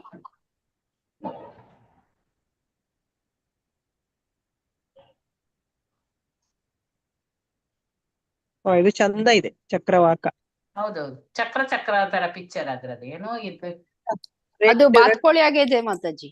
ಡಕ್, ಶೇಲ್ ಡಕ್ ಅಂತೆ. ಬ್ರಹ್ಮನಿ ಡಕ್, ಅದು ಬ್ರಹ್ಮನಿ, ಬ್ರಹ್ಮನ ಇದಾಗೆ ಅಂದ್ರೆ ಆ ಟೈಮ್ದಲ್ಲಿ ಅದೆಲ್ಲ. Refer to kind of bird called ruddy goose or brahminy duck ಅಂತೆ. ಒಳ್ಳೆ ಉಂಟು, ಚಂದ ಉಂಟು ಬಾತ್ಕೋಳಿ ಅದು. ಎಂತ ಕೊಟ್ಟಿದ್ದಾರೆ ಮ್ಯೂಸಿಕ್ ಇನ್ ಹಿಂದೂ ಇಲ್ಲ ಇಲ್ಲ ಇಲ್ಲ, ಬ್ರೌನ್ ಕಲರ್ ಇದು, ಬ್ರೌನ್. ಹಂಸ ಆಯ್ತು, ಬ್ರಹ್ಮನ ವಾಹನ ಹಂಸ. ಚಕ್ರವಾಕ. ಚಕ್ರವಾಕ ಹೆಸರು ಕೇಳಿದ್ದೇನೆ ನಾನು. ಮಾತಾಜಿ, ಇದು ಗಂಗಾ ನದಿಯಲ್ಲಿ ತುಂಬಾ ಇರುತ್ತೆ ಉತ್ತರ ಭಾರತದಲ್ಲಿ. ಇದು ಬೇರೆ ಏನು ತೊಂದ್ರೆ ಕೊಡೋದಿಲ್ಲ ಮಾತಾಜಿ. ಯಾವುದು, ಚಕ್ರವಾಕವಾ? ಹಾ ಮಾತಾಜಿ, ಅದಕ್ಕೆ ಚಕ್ರವಾಕ ಹೇಳುದ. ಮೊನ್ನೆ ಅಲ್ಲಿ ಸುಮಾರು ಇತ್ತಲ್ಲಿ ಇದ್ರಲ್ಲಿ ಬಿಳಿ ಬಿಳಿ ತ್ರಿವೇಣಿ ಸಂಗಮಲ್ಲಿ ಸುಮಾರು ಬರ್ಡ್ಸ್ ಇತ್ತು. ಅದು ಹಾಕ್ತಿದ್ದೆಲ್ಲ ಅದೇ ಹಾಗಾದ್ರೆ ಅಲ್ಲಿ ಹಾಕ್ತಿತ್ತಲ್ಲ ಚಕ್ರವಾಕವೇವಾ? ಹಾ ಮಾತಾಜಿ, ಗೊತ್ತಿಲ್ಲ. ತ್ರಿವೇಣಿ ಸಂಗಮಲ್ಲಿ ಬರ್ಡ್ ಅದು ಎಲ್ಲಿಂದ, ಸೈಬೇರಿಯಿಂದ ಬಂದದ್ದು, ಸೈಬೇರಿಯನ್ ಬರ್ಡ್ ಹೇಳ್ತಾರೆ ಅವರು. ಇಲ್ಲ ಇಲ್ಲ ಮಾತಾಜಿ, ಅದು ಬೇರೆ, ಇದು ಬಿಳಿ ಅಂಶದಂತೆ ಇರುತ್ತೆ ಮಾತಾಜಿ. ಅದು ಅದನ್ನ ಹಂಸದಾಗೆ ತುಂಬಾ ಬರ್ಡ್ ಇತ್ತು ಮೊನ್ನೆ. ಹಾ, ಅದೇ ಇರ್ಬೇಕು ಹಾಗಾದ್ರೆ ಚಕ್ರವಾಕ. ಯಾರಿಗೊತ್ತು, ಅವ್ರು ಸೈಬೇರಿಯನ್ ಬರ್ಡ್ ಹೇಳ್ತಾರೆ. ಅದು ಸೀಸನ್ಗೆ ಬರ್ತಿರ್ಬೋದು. ಅದು ಗೊತ್ತಿಲ್ಲ. ಮತ್ತೆ ಪೆಲಿಕನ್ ಅನ್ನು ನೋಡಿದ್ದೆ ನಾನು, ಮರದಲ್ಲಿ ದೊಡ್ಡದು ಒಂದು ಬರ್ಡ್ ಅನ್ಸ ನೋಡಿದ್ದೆ, ಪೆಲಿಕನ್. ಕೀರ್ತನೆ ನಡೆಯುವಾಗ ಮೇಲೆ ಮರದಲ್ಲಿ. ಏನೇನು ಹಕ್ಕಿಗಳು ಇದೆಯೋ ಗೊತ್ತಿಲ್ಲ. ಅದೇ ಅವರಿಗೂ ತ್ರಿವೇಣಿ ಸಂಗಮದಲ್ಲಿ ಇದು ಮುಳುಗ್ಲಿಕ್ಕೆ ಚಾನ್ಸ್ ಸಿಗ್ತಿದೆ. ಎಲ್ಲೆಲ್ಲಿಂದ ಸೈಬೇರಿಯಿಂದ ಎಲ್ಲ ಬರ್ತವೆ. ಅದೇ ಅದೇ